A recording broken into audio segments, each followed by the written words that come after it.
I've spoken to thousands of business owners over the years, and one of the questions you can ask to test how much on top of their business they are is, what is your break-even point? And it's a most surprising question because your best business people know exactly what it is. They know exactly what their break-even point is each month, and they know what targets they have to hit in order to make profits. But most business people haven't even thought about that, and they have to go back into the bowels of their business and their accounting department to figure it out. In this session, I'm going to show you what a break-even point is, how you can calculate it, and how important it is to your business. Now, one of the most important tools that you can use to make better business decisions is a break-even analysis. This is a critical tool for business success. A break-even analysis tells you whether you can sell enough of your product or service to make a profit. If your break-even point is too high, it's a suggestion that it's perhaps not a good business. So how do you conduct a break-even analysis? The great benefit of a break-even analysis is that it enables you to determine whether or not this is a profitable business opportunity. It's the fundamental tool that you use to compare this business opportunity against any other business opportunity. A break-even analysis enables you to determine how much of the product must be sold each month, each year, to generate profits. You see, each business has certain fixed costs. When we say this, it means that there is a minimum amount that you have to spend each month to keep your doors open, even if you don't make a sale at all. Each product or service has variable costs that are incurred each time the product or service is sold. Each business and product has semi-variable costs based on the level of business activity. After all costs that are attributable to a product or service are deducted, each product or service yields a certain amount of profit or loss. Sometimes this is called your gross margin. Sometimes it's called your net margin. It's what you earn on the sale of each unit of your product or service after all costs are deducted. This, what was called profit contribution, can then be divided into your fixed costs to determine how many units must be sold to break even. All right, let me give you an example of a very simple break-even model that you can do for yourself. First of all, imagine that the total costs of operating the company each month are $10,000. So if you don't sell anything that month, it costs $10,000 just to keep your office going. Now imagine that each of your products sells for $1,000. And imagine that each product costs an average of $800 per unit to produce, sell, deliver everything. Then your profit contribution is $1,000 less $800, the cost of the product, $200 per unit. Well, you divide $200 into your monthly fixed costs of $10,000 to determine your break-even point. In this case, $10,000 divided by $200 equals 50 units. This means that your company has to sell 50 units each month to break even. It's only after selling 50 units in a month do you begin to make a profit of an average of $200 per unit sold. Now, conducting an accurate break-even analysis requires a study of costs and prices in your business. You must know exactly what your product or service costs in total. You must know exactly what price you can charge. You must include and deduct all miscellaneous expenses in order to get to your accurate numbers. As a rule, you should conduct a business and opportunity analysis or a break-even analysis on any product. Start off by saying, how much can we sell of this product each month? Then determine the prices you can charge per unit on average to sell that many units each month. Then determine the gross revenues you can earn from each sale. If it sells for $1,000 and it costs you $800, your gross revenues are $200. Then determine the net revenues you can earn from sales. Let's say it costs you $100 for administration, offices per unit, so you can make $100 for every unit that you sell. Then you determine the total profit that is possible at a projected level of sales. You determine the percentage of probability of achieving those financial goals, and this is an important point. Let us say you set financial projections. For everything in life, there's a probability that that event will occur. If you've been in business for any period of time, you can set your budget projections with tremendous accuracy, and the probability that you will hit your numbers will be 95%. If you're starting in business, the probability of hitting those numbers, because of lack of experience, is much less. So let's say, for example, you project selling $10,000 worth of your product per month. And you say, what is the probability I will hit that number? And let's say you say it's about 80%, right? Then you use the number of $8,000 as the probability number that you will achieve. Once you have determined your probability, you multiply the probability times your estimated profit. My estimate, I'm going to make $10,000 a month in profit. My probability is about 80%, so that means that you're looking at making $8,000 a month. Then, in order to do a business analysis, you determine the total investment that you will have to make to achieve this amount of profit. Let's say you'll have to invest $50,000 in order to earn $8,000 per month. Then you have to ask, is this a good investment? You then determine the return on investment that you'll receive. You put in $50,000, $8,000 a month. That's a pretty good return on investment. But then the final thing you do to determine whether or not this is what you want to do with your business is you compare this result against all other opportunities that you have to invest the same amount of money.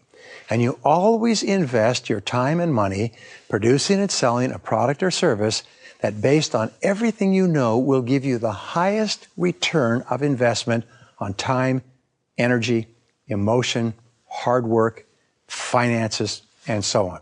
You're always looking to maximize a particular opportunity in comparison with all other opportunities. Now, analyze every product or service that you produce and sell on a regular basis. Here's what you do. You make a list of every product or service you sell, starting from the largest volume seller. What is your biggest sales? What is your second biggest, third biggest, and so on. Then you calculate the average sales price of each unit in each of those categories. Then you calculate the total cost of each unit. Then you calculate the net profit per unit. Then you calculate the cost of the investment to produce and sell each unit. And then you determine the percentage of return or profit that you earn from each unit. You need to do this on a regular basis. You need to always be aware of which of my products or services not only do you sell the most of, but at the end of the day, which of your products or services contribute the greatest profit and the greatest return on investment in generating that profit. Then what you do is you organize each of your products and services in terms of their contribution to profitability. You start with your number one single most profitable product or service. Then you determine the volume of sales of each of your most profitable products. You determine the total profit per unit. You determine the total profit contribution per product, and then you conduct this analysis on each of your important products or services every month, so you always know which products, which services, which sales, which markets are contributing the greatest amount of profits to your business. If you don't do this, what can easily happen is you can get completely involved in marketing, selling, producing, delivering a product or service that is yielding at the end of the week or month a very low profit, and be ignoring products or services that are potentially or in reality far more profitable. Here's a key. Apply the 80-20 principle to profit analysis. Remember that 20% of your products and services will contribute 80% of your profits. 80% of your products or services will only contribute 20% of your products. So you need to dedicate more of your time and resources to selling more of your most profitable products and services. A break-even analysis is a critical tool. You should conduct regular break-even analyses on every product or service and on your entire business. If someone were to ask you, oh, by the way, what's your break-even point? You should know exactly what your break-even point is on every product, and you should know what it is on your business every single month. Sometimes you'll find it's better to discontinue a product or service if it's too hard to make a profit in that area. You know, it happens that some products or services that were highly profitable at one time stop being profitable as a result of changing market conditions. Sometimes the competition cuts the prices and you have to match it. Sometimes the cost of production increases. Sometimes the volume of sales decreases relative to the amount of time and effort and expense you need to service that customer. By conducting regular break-even analyses on each product and on each part of your business, it gives you an immediate indicator, like a thermometer gives you a temperature, an immediate indicator of whether or not this is a good business to be in, and whether or not this is a good business to stay in, whether or not this is a good business to get into in the first place. You need to become an expert at doing break-even analyses on every product or service you offer, before, during, and at the end of the product or service life. Sometimes when I speak to my business audiences, I ask the question, what is the purpose of a business? And almost invariably people shout back, to make a profit, to make money, to make a lot of money, to get rich. Well, that's not quite correct. The purpose of a business is actually to create and keep a customer. And if you look at a business, if you look inside it, you'll find that all successful businesses are focused on creating and keeping customers, marketing and sales, getting the customers, and then servicing the customers and holding on to them. A profit is the result of creating and keeping a customer in a cost-effective way. Therefore, the basic management functions are innovation and marketing, because only they are capable of creating and keeping customers, generating sales, revenues, and cash flow. The most important skill of the entrepreneur or the business person is the ability to market the product or service. An average product or service, intelligently and aggressively marketed, will run circles around a brilliant product or service with poor marketing behind it.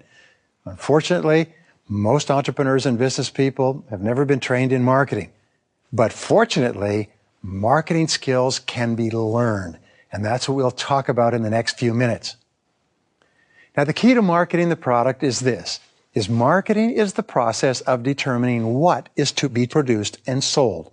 It requires analysis of the market, analysis of the competition, analysis of trends, customer service surveys, customer questionnaires, and so on, to find out what it is that people really want and will buy. On the other hand, selling is the process of determining how the product or service is to be sold once it has been determined by the marketing department. So the marketing department determines what, and the selling process determines how it's to be sold. Now, the key question in marketing is this, and I came to this after many, many years. I put it all together in a single paragraph. And here it is. What exactly is to be sold, and to whom is it going to be sold?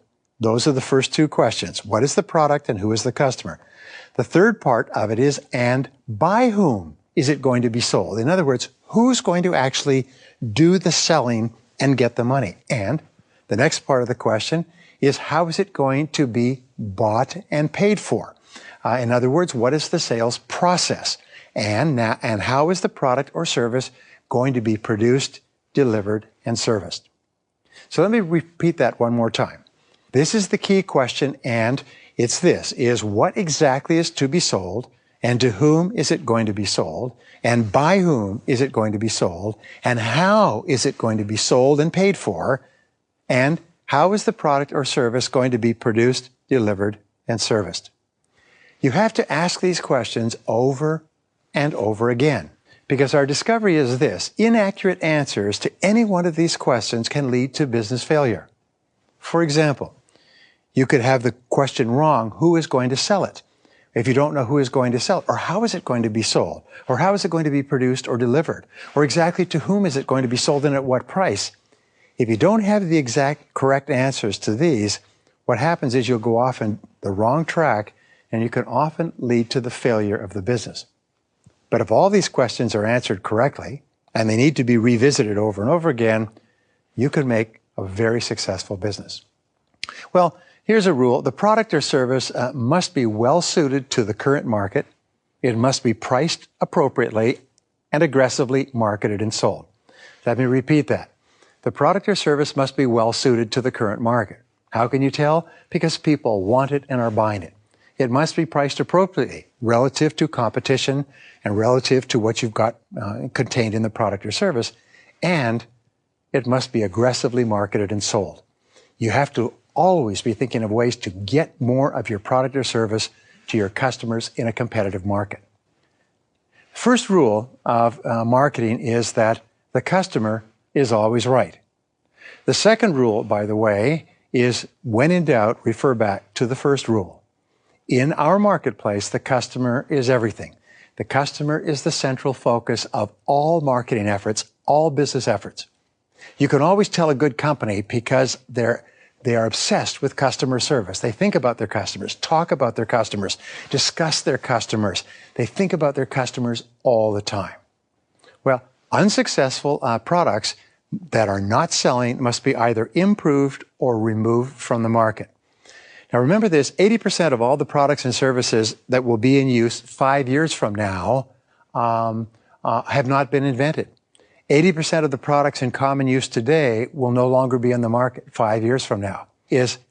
Companies spend fortunes to bring products and services to the market, but what happens is about 80% of them fail every year. So if a product is not working, you either have to improve it, revise it, reorganize it, or remove it from the market and sell something else.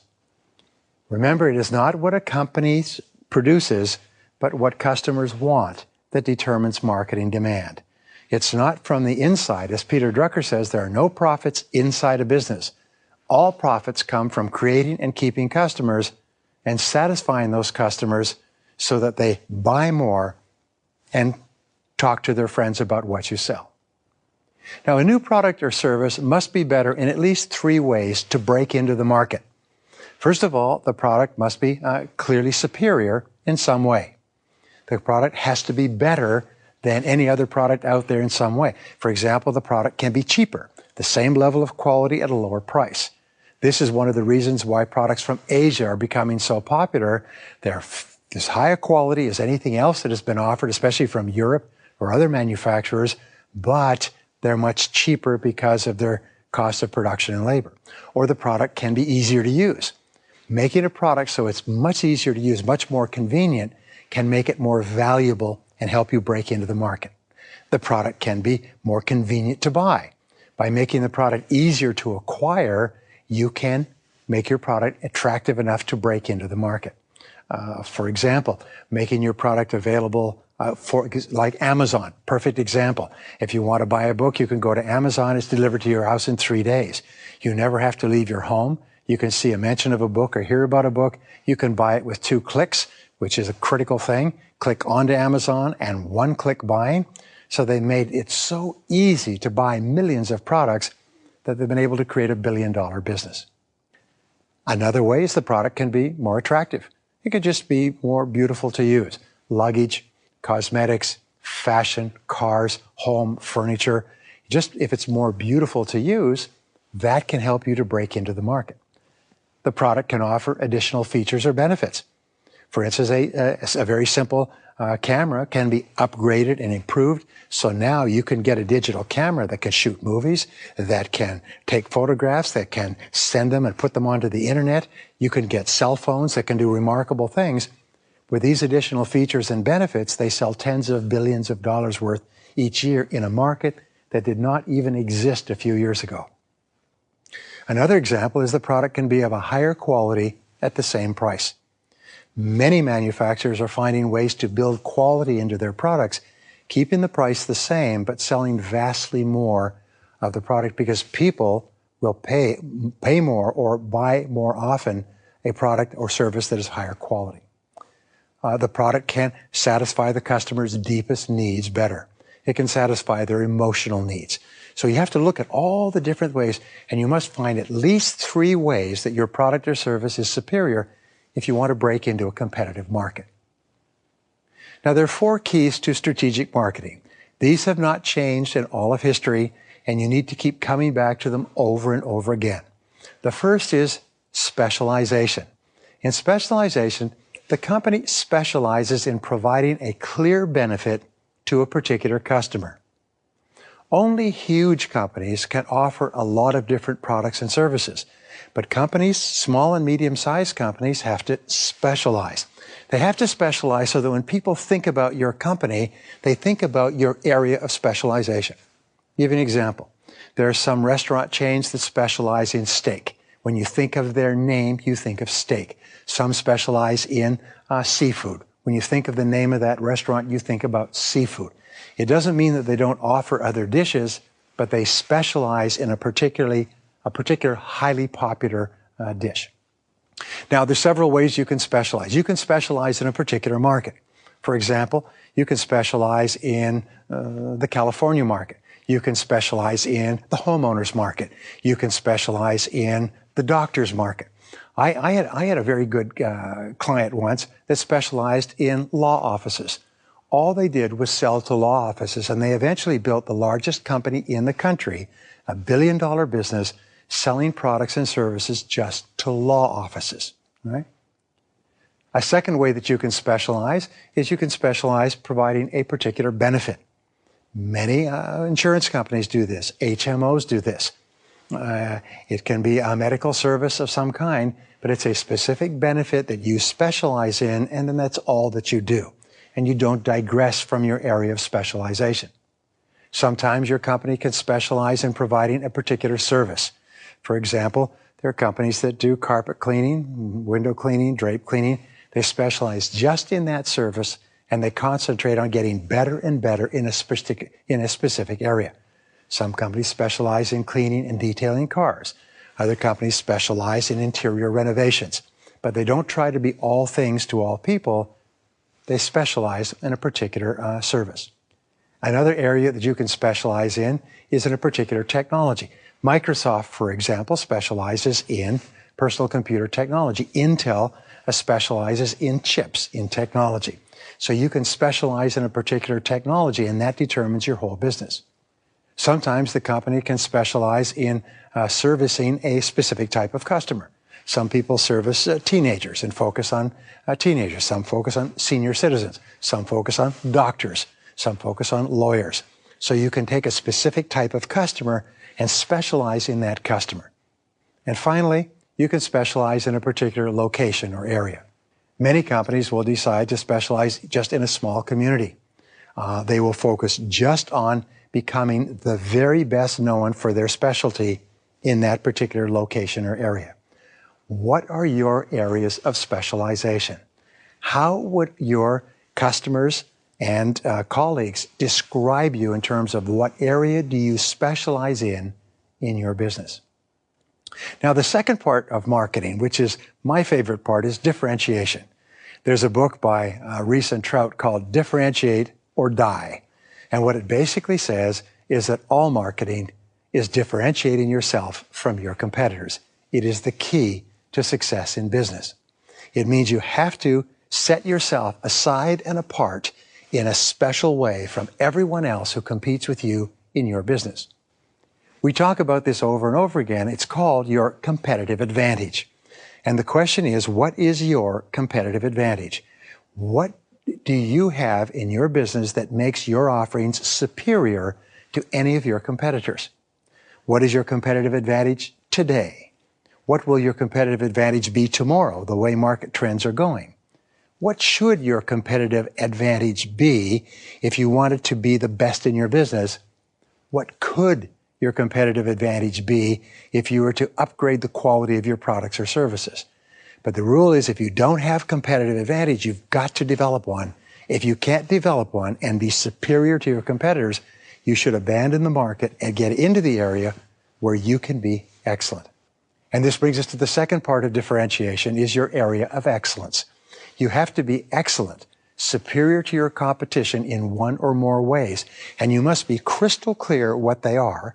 Everybody in your company must know what they are, and you must constantly strive to maintain your lead in that area of excellence. That is the key to selling more and to selling more at higher prices. And the final part of differentiation is called your unique selling proposition. This is the one feature or benefit or distinctive characteristic that makes your product or service clearly superior to your competitors. It's something that only you have, that no other competitor can offer, and customers are willing to buy and pay for that unique selling proposition. Question is, what is yours? What is your unique selling proposition? Now, the third part of marketing is called segmentation. Segmentation means focusing marketing and selling efforts on a specific type of customer. What kind of customer? Well, you identify the exact type of customer who can most benefit from the superior features of your product or service in your area of specialization. This becomes what is called your target market. These are the prospects that you focus all of your attention on. Identify the precise location of your ideal customers. Where are they? Geographically, where are they in businesses? Where are they economically? Where are they in their careers? Second of all, you identify the ideal method of sale to those customers. Sometimes you find that your ideal customers prefer to buy by the internet, prefer to buy by direct sales, prefer to buy by coming to your establishment, prefer to buy by catalog. Figure out the very best way of selling to them, and then identify the ideal marketing channel. What is the way that you advertise, promote, get the message out to that market segment? All sales success today depends upon segmenting your market, your target market clearly, and then focusing your marketing efforts on convincing them that in your area of specialization, your area of differentiation is of greatest concern to them and is the real reason why they should buy from you now. Now, the fourth part of marketing is concentration. First of all, specialize, then differentiate, then segment, and then concentrate. Focus all your time, attention, and money on those customers, your ideal best customers. Remember the 80-20 rule. 20% of your prospects will turn into 80% of your sales. 20% of your customers will buy 80% of your products. 20% of your customers will count for 80% of your profits. 20% of your customers will account for 80% of your referrals, and so on.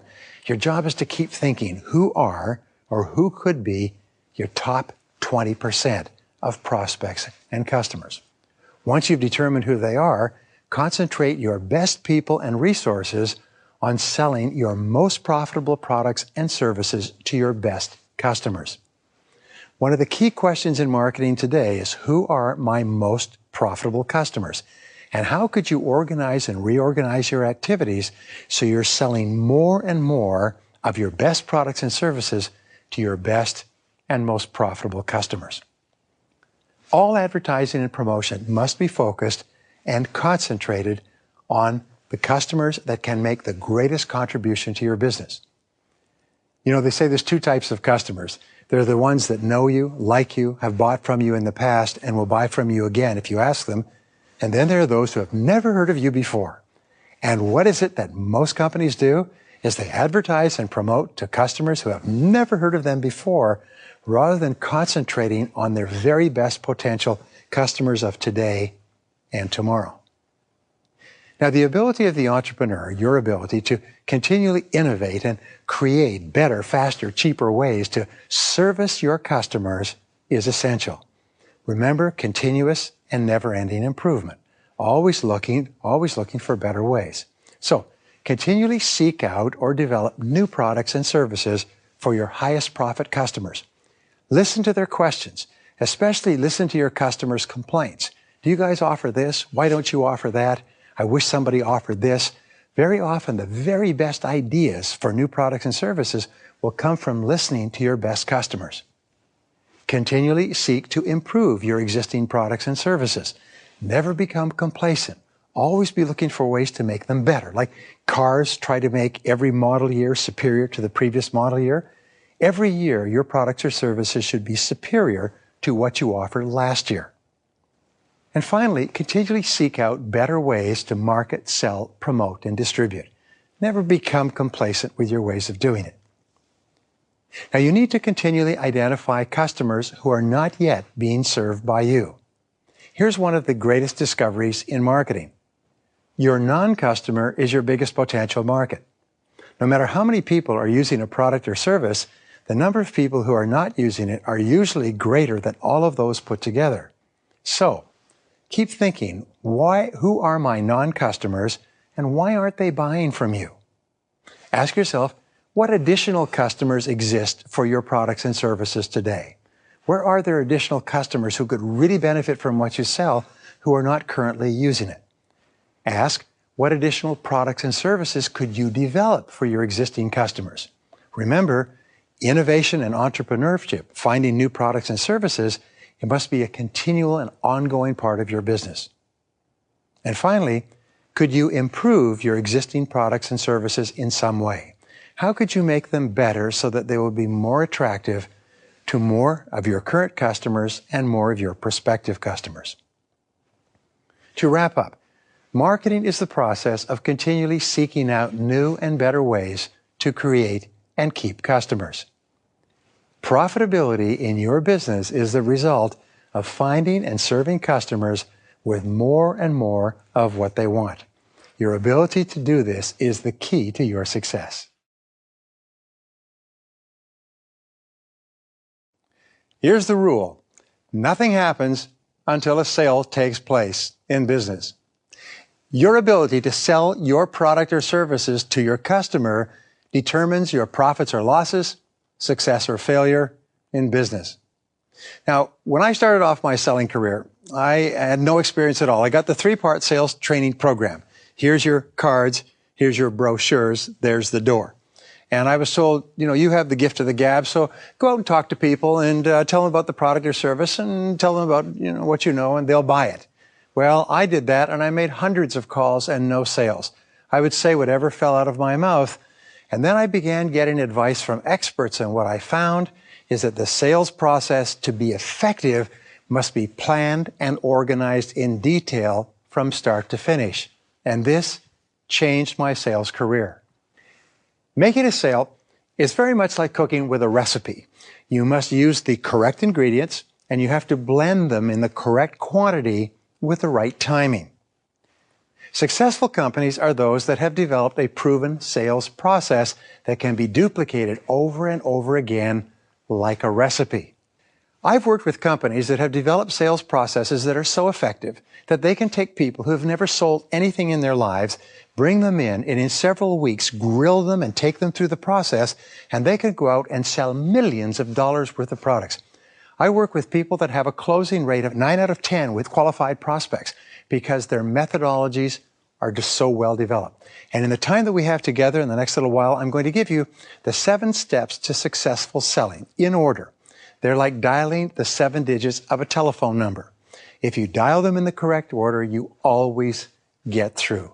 If you follow the recipe, it always turns out to be a great dish. So the first part of the sales process is prospecting.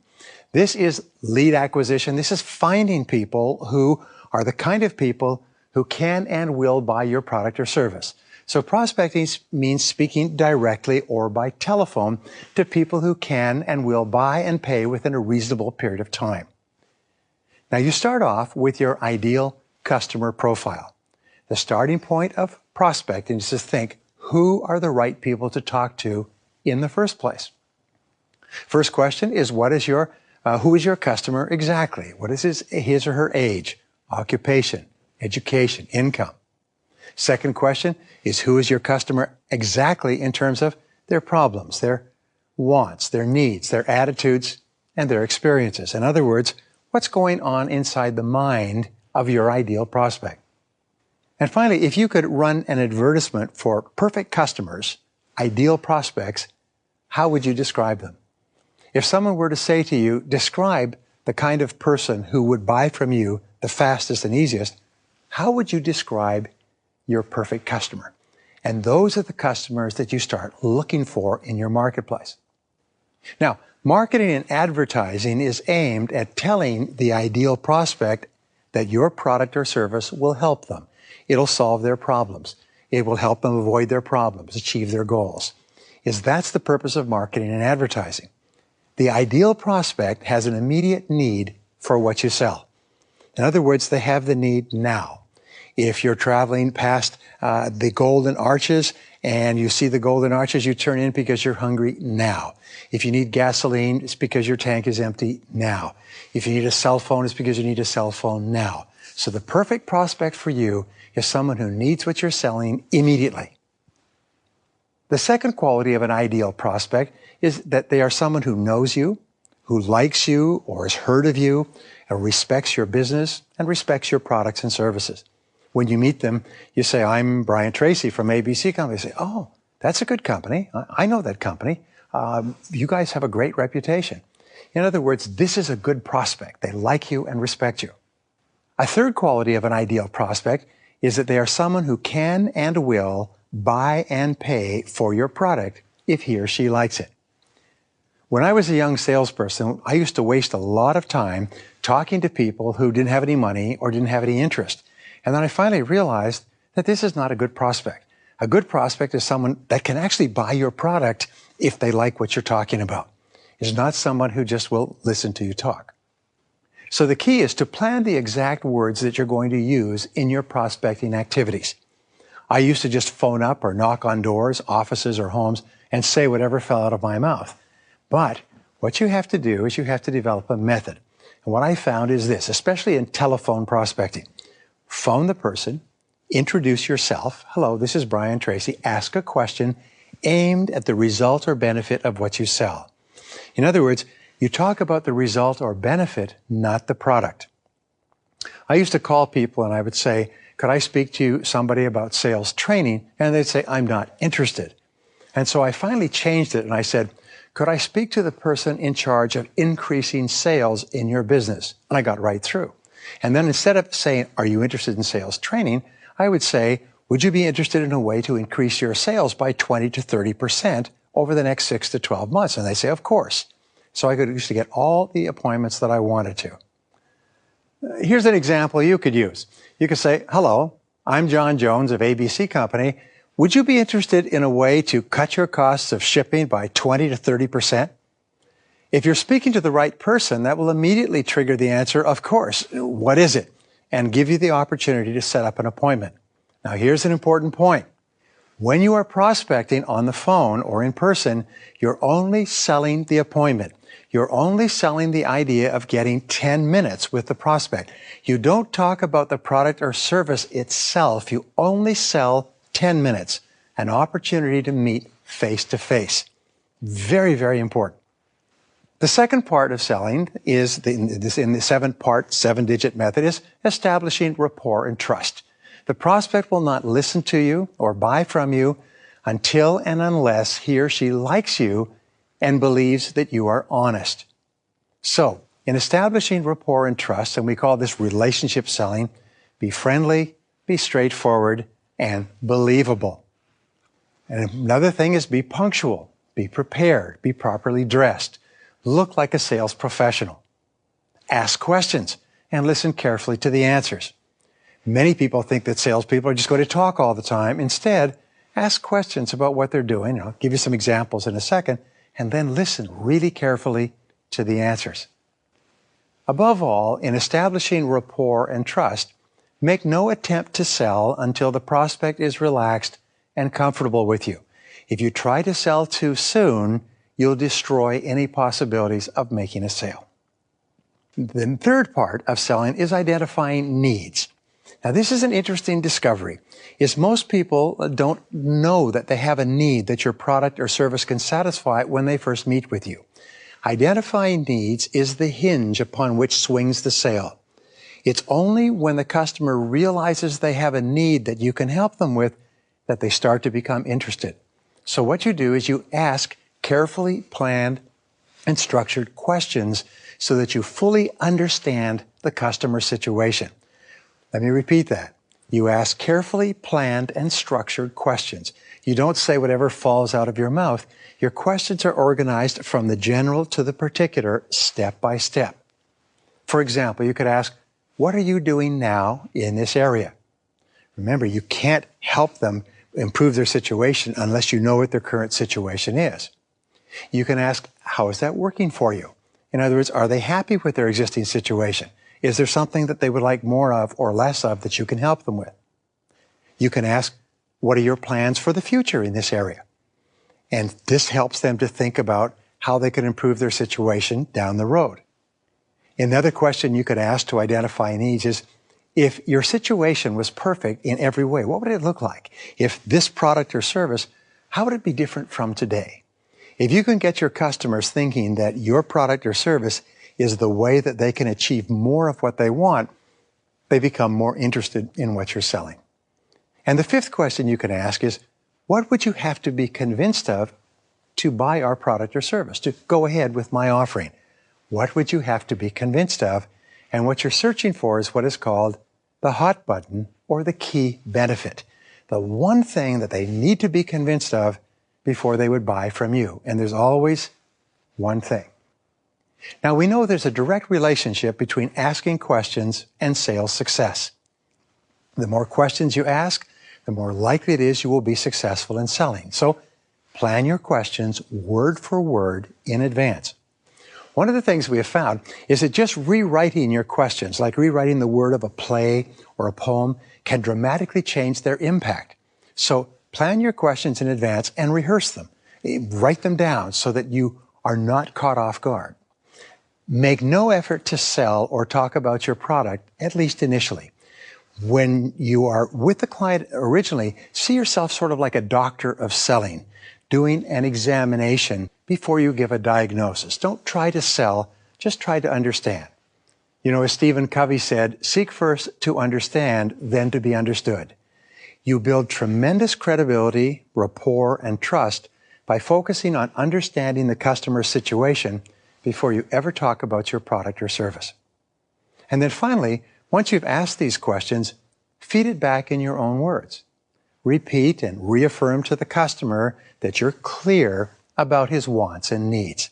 This is what tells the customer that you are really paying attention and that you really care about helping him or her. The next part, number 4 of selling, is presenting your product or service. We call this the inner game of selling, where the actual sale is made. In fact, the presentation is where the sale is made. It's like in a restaurant. It's the way the food is served that determines whether or not the restaurant succeeds or fails. The way that you present your product or service is the most important factor in whether or not the customer buys it. So, how do you present? You first of all repeat back the specific needs and concerns that your prospect has expressed. Remember we said before, feed it back in your own words? You say something like this. Well, remember you said this, you said this, and you said this, so let me make sure I understand that this is your situation. And the prospect says, yes, that's it. Then you can transition into talking about your product. In the presentation, you position yourself as a trusted advisor, dedicated to helping him or her solve his or her problem or achieve his or her goal. In other words, position yourself as a person that the individual can trust to help them to achieve a goal or solve a problem. Position yourself as a teacher, showing or teaching the customer how your product or service works to satisfy her needs. Instead of trying to promote it, teach how it has been designed and how it can help them. And finally, match the customer's expressed needs and concerns to your product or service. Almost like a hand in a glove. You find the very best salespeople match their product closely to what the customer has said he or she is most concerned with. The key is to focus on helping rather than selling. And continually ask for feedback. Continually ask for feedback. How does this sound to you? Is this the sort of thing you were looking for? Would this be an improvement on what you're doing now? Finally, you conclude your presentation with an explanation of how the product or service can be used, how it's delivered, how you get it, how you use it, and then you invite questions. Do you have any questions or concerns that I haven't covered so far? Now, when you invite questions, you'll get to step 5, which is answering objections. In a sale, almost all customers will have questions, concerns, and even misunderstandings about your product or what you said. So here's how you deal with objections. Make a list of all the common objections that you receive or that you are likely to receive in the course of your selling work. Then, use what is called the sentence completion method to identify objections. At the top of a sheet of paper, write these words. We could sell to every qualified prospect we speak to as long as he or she just didn't say and complete the sentence. As long as he or she didn't say, I can't afford it, I don't have the money, I'm not in the market, I'm happy with my existing supplier, I don't know if it would work for me. Whatever the objections are, write them all down, write them all down. Complete this sentence with as many objections as you can think of that you get from your prospects. Then what you do is you develop a bulletproof answer to every key objection you receive. The very best salespeople have thought through every objection they're likely to get, and they develop beautiful, smooth, logical answers that just cause the objection to go away. And so must you. This brings us to the sixth part of selling, which is closing the sale. Top salespeople plan their closes in advance. Remember the rule, products and services are sold, not bought. If a product or service was just bought, like across the counter at McDonald's, they don't need sales professionals to do it. Anybody can do it. Everything in the business is based on methodology and process, not on sales. So your job is to learn and memorize at least 7 ways to close the sale, word for word. When I started off in selling, I didn't know how to sell. So I would reach the close or reach the end of the sales conversation, and I wouldn't even know what to say. And finally, the customer would say, well, leave it with me and let me think about it. Let me think it over. And I'd go away, and I'd think everybody was thinking it over. It was only later that I realized that the words, I want to think it over, mean goodbye forever. We'll never meet again. Then I realized I didn't know how to close the sale, so I began learning sales closing techniques word for word. For example, here's a simple closing technique. It's called the invitational close. When you've finished your presentation, you say to the prospect, do you have any questions or concerns that I haven't covered? And the prospect says, no. You say, well, if you like it, why don't you give it a try? Why don't you give it a try? Another way that you can close a sale is you say, do you have any questions or concerns? And the customer says, no, it seems okay to me. You say, well, if you have no further questions, the next step is, and you assume that by having no questions, the customer has decided to buy, and you go on and describe the plan of action. You say words like this, well, if you have no questions, then the next step is this. I'll need your okay on these 2 forms. I'll need a check from you for this amount. I'll take it back to the office. It'll be out to you next Wednesday. We'll set you up on a service contract. In other words, you describe what we call ownership and enjoyment is what goes on after you buy and own and enjoy the product. You assume that if the customer has no objections, they're ready to buy. Here's another great closing technique. It's called the authorization close. If the prospect says, no, I don't have any questions or concerns, you say, well, if you'll just authorize this and you get out your sales contract, we'll get started with it right away. And you push the contract across, put a tick mark where the person is supposed to sign it, and just wait. If you have no questions, if you just authorize this, we can get started right away. The most important word in professional selling and in closing is the word ask. Always ask the customer for a decision of some kind. If you go and see the customer, sometimes the customer can say, no, I don't want it, I don't need it, I'm not interested, I have to think it over. And you can say, look, it's a good product, you're going to buy it sometime, why don't you give it a try? And they'll say, okay. Sometimes people object just in order to understand your product or service more accurately. Sometimes objections are just smoke screens, but never leave a sales conversation without asking for some kind of a commitment. That's what I used to do, and it caused me so much frustration. Well, the 7th part of selling, remember the first part is prospecting, the 2nd part is establishing rapport, 3rd part is identifying needs, the 4th part is presenting, the 5th part is answering objections, the 6th part is closing, and the 7th part is getting resales and referrals.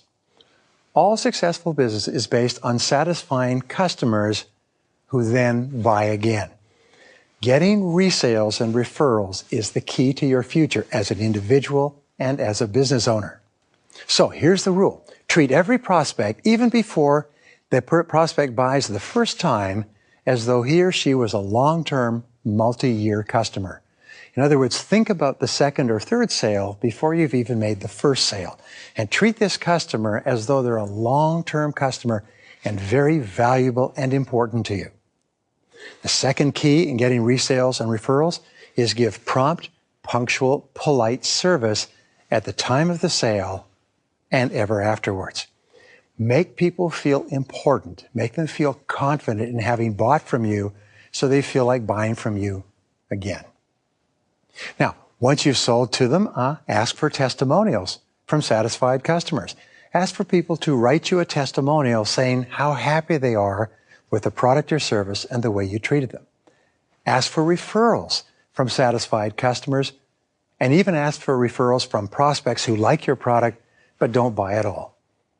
What I used to do was this. I'd say, Mr. Prospect, this doesn't look like it's the right thing for you at this time, but perhaps you know 2 or 3 other people who might be better prospects for me, and you could help me out.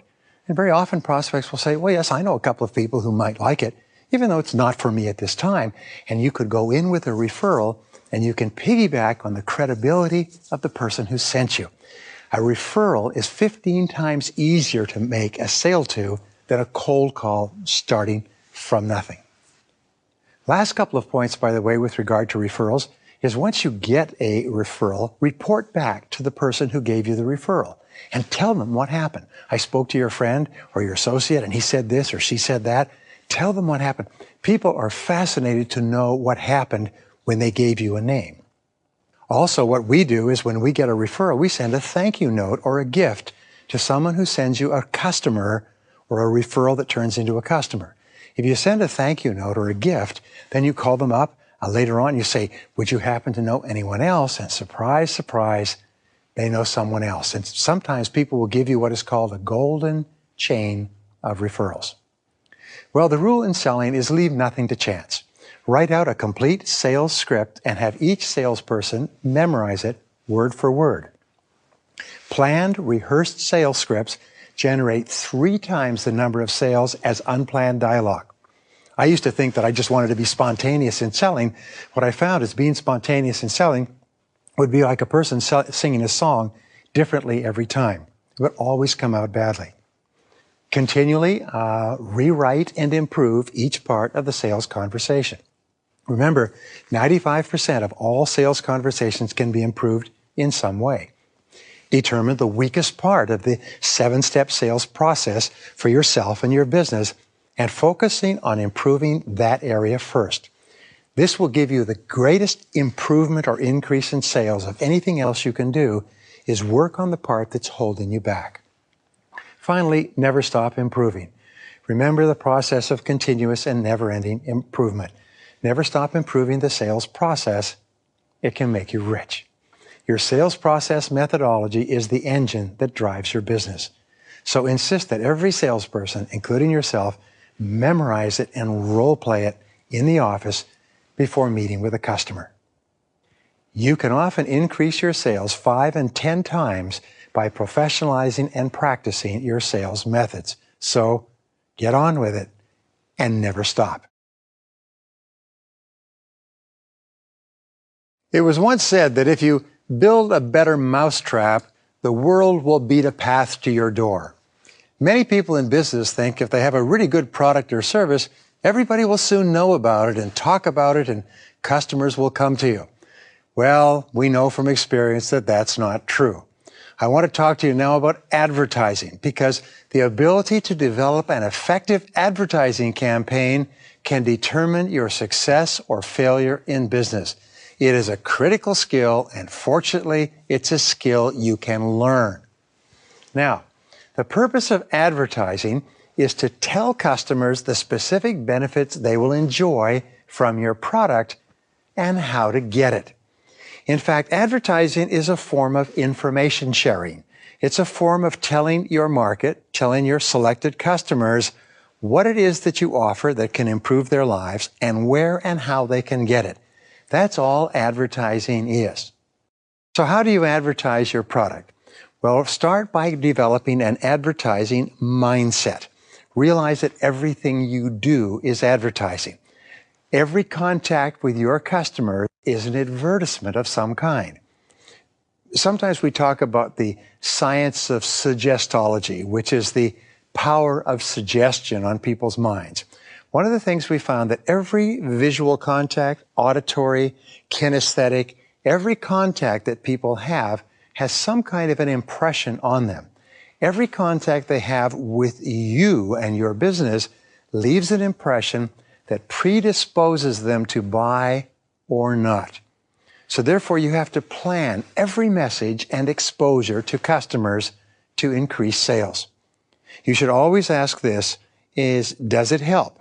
Does it increase sales? You should look at every single part of everything you do and ask, does this explain your product or service and raise the desire in your customer's mind to buy it from you? And if it doesn't, then you need to change it. Well, most advertising is wasted. The joke is that fully 50% of all advertising dollars are wasted, but nobody knows which 50% it is. So what I mean by wasted is this: it doesn't create any business or sales. It does not arouse any interest or desire or cause the customer to want to take any action at all. And you have to look at your advertising from this viewpoint for the rest of your career. Now, there are 4 parts to the basic advertising and selling message. They're called the AIDA formula, A-I-D-A. First of all, attention is an advertisement must capture the attention of the customer immediately. And remember, in our world today, there's hundreds, thousands of advertisements. Every one of them is shouting out, pay attention to me, buy me, buy me. So your advertisement has to cause your offering to pop out at your customer in some way. If you don't do this, if you don't capture the customer's attention immediately, nothing else is of any value. The second part of the formula is interest. Your advertisement must capture the interest of the customer with important facts. For example, someone will say, new method to lose 30 pounds in 30 days, guaranteed, proven by 10,000 people. That's the kind of advertising that captures the interest immediately of a person who wants to lose weight. So always give interesting facts that get people to be interested in learning more about your product or service. The third part of a basic advertising message is called desire. The advertisement must arouse the desire of the customer to purchase your product. And you arouse interest by explaining features and facts, but you arouse desire by explaining benefits. By, if you're talking about weight loss, showing a person slim, trim, attractive, and being looked at attractively by members of the opposite sex. That's what arouses the desire to purchase your product. And the fourth part of every advertisement is action. The advertisement must ask the customer to take some kind of action immediately. Now, if you read through magazines and newspapers and take these 4, you will find that most of the advertising prepared by some of the best companies in the world don't get people's attention. They don't give them interesting facts. They don't arouse desire, and there's no request to take action of any kind. You can't afford to let this happen to you, or your advertising will be in the 50% that's wasted. Okay, so making your advertising pay off for you. How do you do it? Well, first of all, approach advertising as though it were an investment with an expected return. Now, your expected return on your advertising should be double, triple, 5 times, 10 times the amount that you pay.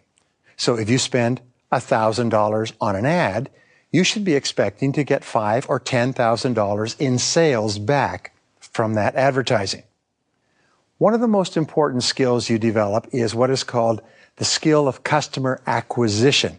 And that means you ask, how much are you willing to pay to attract a customer the first time? And in your advertising, you say, how much are you going to have to pay per customer to attract them? I know companies that sell a $500 item that will pay $100 in advertising to attract every customer to buy a $500 item. That is their customer acquisition cost. And that's how they balance their advertising in terms of a return on investment. You have to be clear about that before you advertise the first time.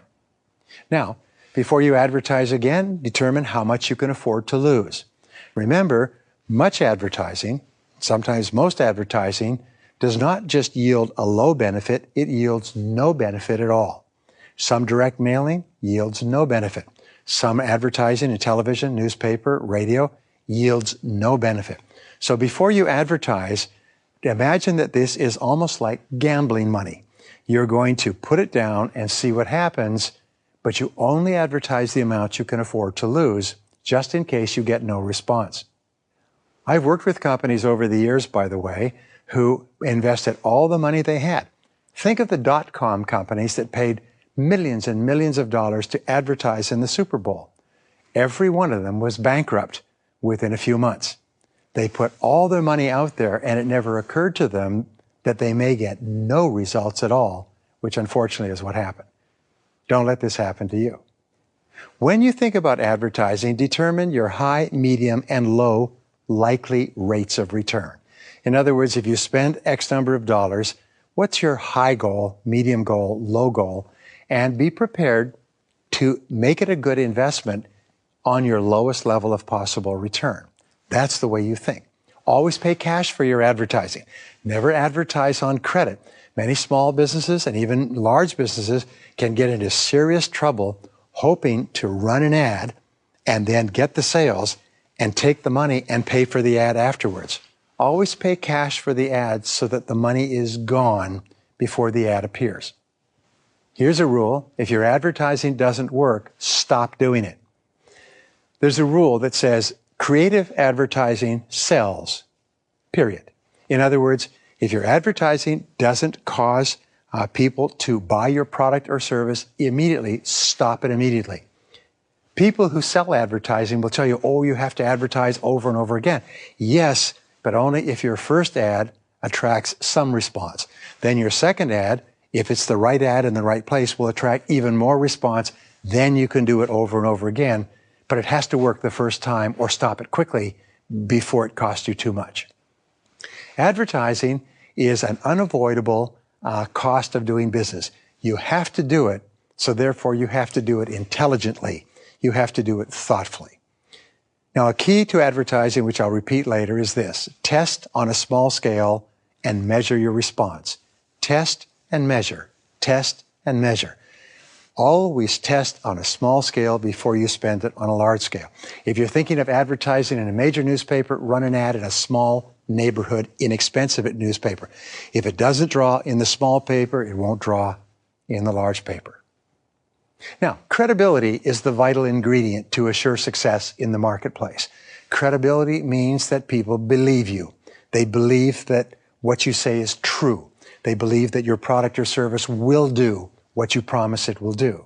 So, there's several things that you do to build your credibility, and number one is to choose your company name carefully.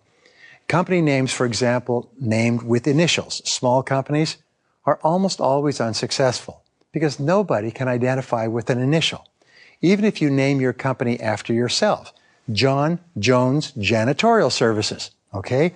At least people know exactly what your company does right from the name. Very important. Small companies should clearly state the kind of business that they're in. So it should be Susan Smith Real Estate Advisory Service.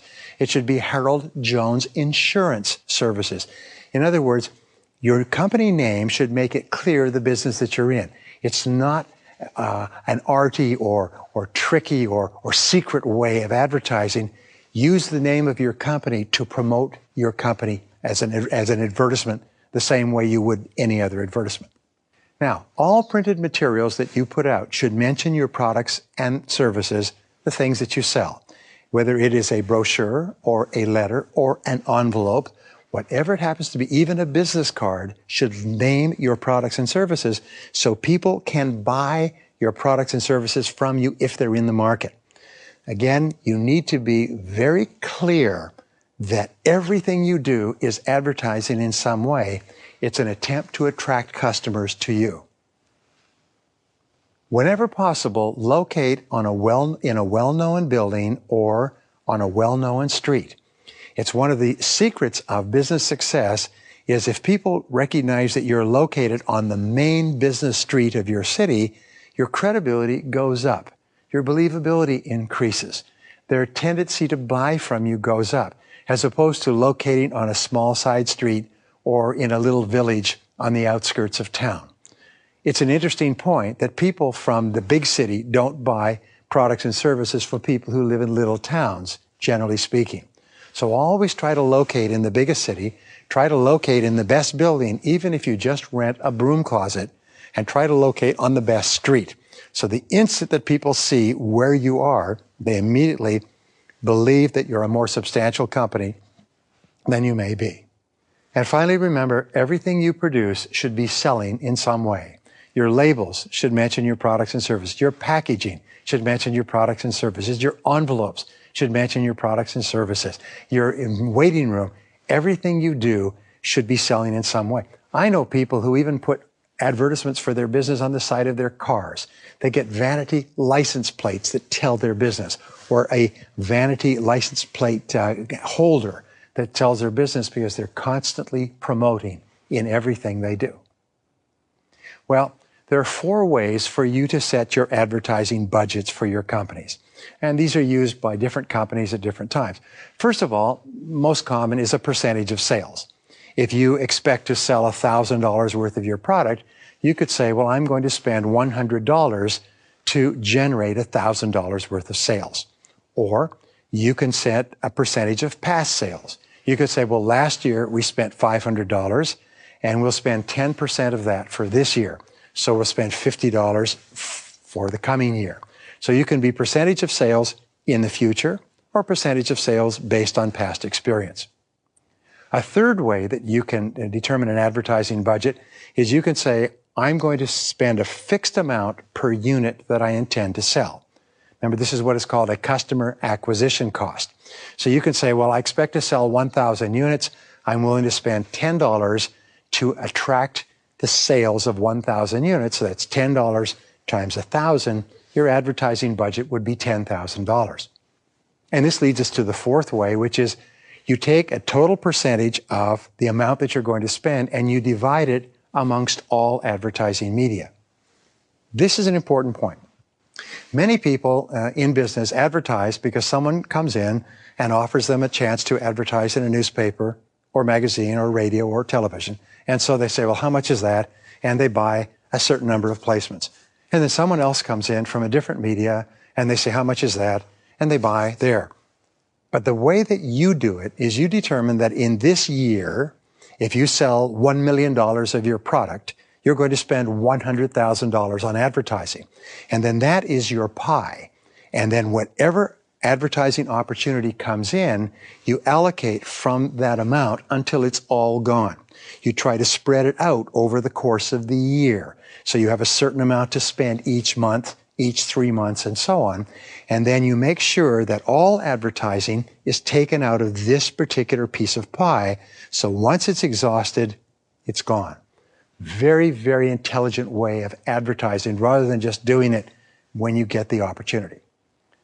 Now, the key in advertising is for you to always emphasize the benefits that people get. They'll get greater security. They will get comfort. They'll get leisure. They'll be more attractive. They will be more popular. They will be thinner. They will be fitter. They will make more money. But always emphasize not your product, but the benefit that the person gets after using your product. How will they be as a result of using your product if it is successful for them? The rule is that good advertising sells immediately. You don't have to wait a week or a month. And by the way, people who say that the results of advertising are cumulative are not telling you the truth, because people are exposed to as many as 4,000 advertisements per day. And if you think that any one of those advertisements leaves a lasting impression, you're wrong. If it works, it sells immediately because it connects with a customer, and the customer immediately sees that they want it and takes action.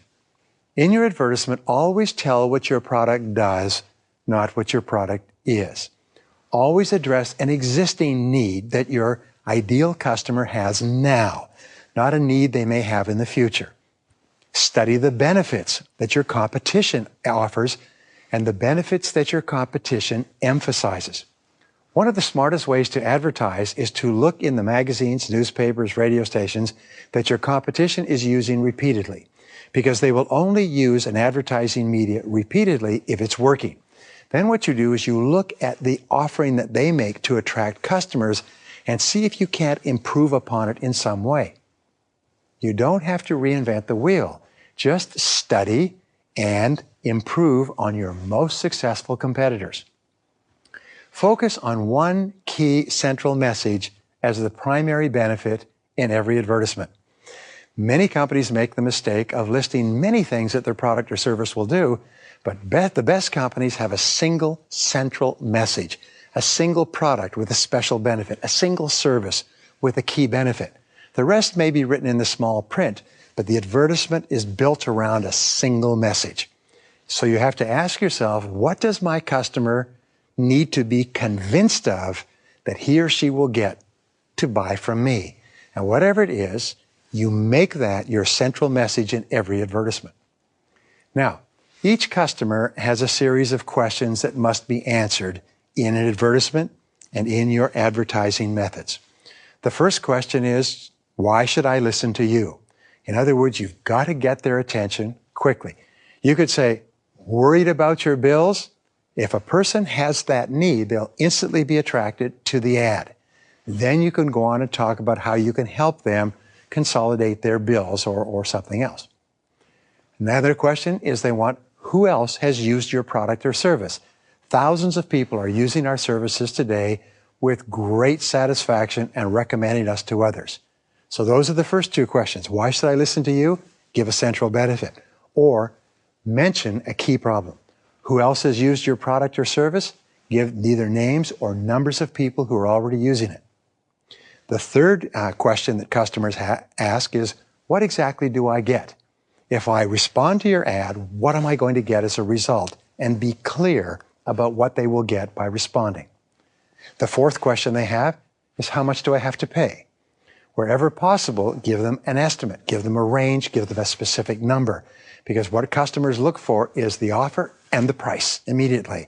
If there's no price, very often they won't buy at all. I remember one day in my company, we went through a complicated process of sending out a brochure to several thousand people who'd been through my seminars. And at the last minute, the person in charge put no prices next to any of the products. And 5,000 pieces went out, and we didn't get a single sale. Because people don't call up to find out how much it is, they just throw it away. So always be clear the amount that you charge or a general range. Another question is, what benefits or financial returns will I enjoy? Especially if you're talking about any product that's an investment product or that has to do with financial well-being, or even a business product where customers are concerned about what kind of return or benefit will they get, stipulate the returns. Is customers who use our product get a 17% return every year as a result of the savings from implementing our product idea? Be as specific as you can, and specific numbers are much better than general numbers. The last two questions that customers ask is, how soon do I get this benefit? And how sure can I be that I'll get the benefit? How soon? How sure? And if you can answer those questions in your advertising, you'll cause your phone to ring over and over again. Now, in advertising, the headline is the most important part. Changing the headline can increase the response rate by as much as 500%.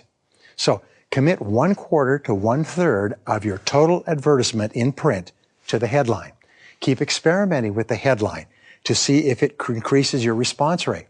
We work with companies that will pick 5 headlines and run them all, and one headline will get 80% of the total response of all 5 headlines. Sometimes one headline will just knock the ball out of the park. So always test on a small scale and measure. Commit a certain amount to your advertising, but always make the headline the most important message. If people don't read the headline, they won't read anything else.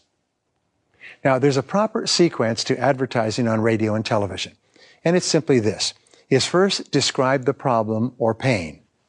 Overweight, that's the problem that people have. Second, explain the solution. The key to dealing with overweight is proper diet, proper exercise, proper nutrition. Third, buy our program, which gives you the very best ideas in diet, nutrition, and exercise to help you lose weight. So you start with the problem, you explain the solution, and then you explain your product or service as the best way to get that solution. 1, 2, 3, especially when you only have 30 seconds. It's got to be problem in the first 10 seconds, solution in the second 10 seconds, and your business and your telephone number or location in the third 10 seconds. Now, the use of testimonials increases the power of your advertising by 2, 3, 5, 10 times. So, a direct quotation from a satisfied customer, and sometimes even with a picture, is a powerful way of getting people to read your ad and respond to it. Another way of using testimonials is get a list of satisfied customers. Sometimes in one of my brochures, for example, I wrote a list of 250 companies that were using one of my products. We sold over $3 million worth of that product because there have been list after list after list of satisfied customers. What that does is it raises credibility and it lowers the fear of making a mistake. Now, photographs or pictures of satisfied customers are very powerful. You'll find that picture after picture after picture, or a picture of a large number of customers with testimonials or explanations underneath, are very powerful ways to get people to respond to advertising. And finally, testimonials from well-known sources or from influential persons are very powerful ways to get people to respond to your advertising. If a person is impressed by a leading business person, a leading athlete of some kind, a leading show business star, and that person has written or given you a testimonial for your product or service, it can cause people to react to your advertising by phoning you or coming to your place of business. Remember this, as I said earlier, advertising is based on continual trial and error. You must be prepared to test your advertising continually, always on a small scale before you go to a large scale. And once you have a successful advertisement, run it everywhere. Run it out and run it everywhere. It can make all the difference in business success. The most valuable asset you have in your business is your ability to think. And like a craftsman or a mechanic or a carpenter, the more tools you have with which to think, the better decisions you can make and the more profitable you can make your business. There's a 7P formula that you can use to continually analyze and evaluate your business activities. These are kind of benchmarks or measures or scorecards that you can use to continually improve what you do. You have to continually revisit these 7Ps to make sure that you're achieving the maximum results that are possible for you in today's marketplace. Now, look from the outside. Develop the habit of looking at your product and your business as though you're an outside marketing consultant. Stand back and be critical if you like. And here's the question. Is your current product or service or mix of products or services appropriate and suitable for the market and the customers of today? Whenever you're having problems with sales and cash flow, ask yourself, are we offering the right products or services for our customers today? Now, here's the point. Customers, services, markets, competition are changing at a rapid rate. And what you have to do is you have to be continually reevaluating, especially if your sales are down, especially if you're having a harder time selling. You have to stop and ask, are we doing the right thing? Now, here's the key question. Is there any product or service that you are offering today that, knowing what you now know, you would not bring out again today? Many companies have a strategy, especially multi-product companies, that they take and delete the bottom 20% of their products every year. Every year, they introduce new products at the top, and they delete the worst-selling 20% at the bottom. Every 5 years, they almost completely change their product line, except for, of course, their best sellers. You need to do the same thing. If you were going to delete 20% of your products, just stop offering them, which 20% would you get out of today to free up more time and resources for the products and services that sell easier and which are more profitable? This is a critical thing to ask and answer over and over again. Is your product or service superior in some significant way to any product or service offered by your competitors? If it is superior, then in what way? How is your product superior? What is your competitive advantage? What is it that you offer that makes your product or service better than any other? And does everybody know this? And does everybody repeat this in every customer interaction? Now, some years ago, I took a course in marketing in an MBA degree, and one of my professors taught me something that I never forgot. And he called it the bundle of resources viewpoint. And he said you should look upon your company as a bundle of resources, not just as a company that produces a product or service, but as a business that has the capability of doing lots of different things. Now, the bundle of resources that makes up your company are the people, the skills, the products, the services, the experiences, and the facilities. In Jim Collins' book, Good to Great, he talks about companies that looked upon themselves as a bundle of resources, Fortune 500 companies, big international companies, and realized that they could use these resources to go into a completely different industry and produce completely different products and services, that they did not have to continue to do what they were doing, especially if there was no great future in that industry. So, think about your company as a bundle of resources that you can use to produce a variety of products and services for a variety of customers in a variety of different markets. The bundle of resources that makes up your company, including your own special talents and abilities, can be combined and recombined continually over the years to produce new products and services as the market changes. Remember, it's not what the company produces, it's what customers want that determines what you have to do. So, you need to remain flexible and open to the possibility or necessity of offering something completely new or different, especially when you're having challenges selling sufficient quality and quantity of your current services. Now, the first P is product. The second P is your prices. You have to consider your prices carefully. Develop the habit of continually examining and re-examining the prices of the products and services that you sell. Pricing is one of the most sensitive and important issues in business. Be open to the possibility of raising or lowering your prices based on the current market. Let me give you a quick story. Once upon a time, a client of mine had a magazine that had started off as a newsletter, and he sold it for $24 a year, one issue every month. And in time, it became a magazine and was quite popular, had a circulation of about 30 or 40,000, but he could never make any money from it. And so he called in an outside consultant, and he asked them, what can we do to increase our profitability? Sell more advertising, cut costs, increase circulation. He said, simple. He said, double the price of your magazine. They just about had a heart attack. From $24 to $48? Yes, your magazine is underpriced. It's a specialty magazine, goes to a specialty market, it's extremely well written. People are in the habit of subscribing year after year. Double the price.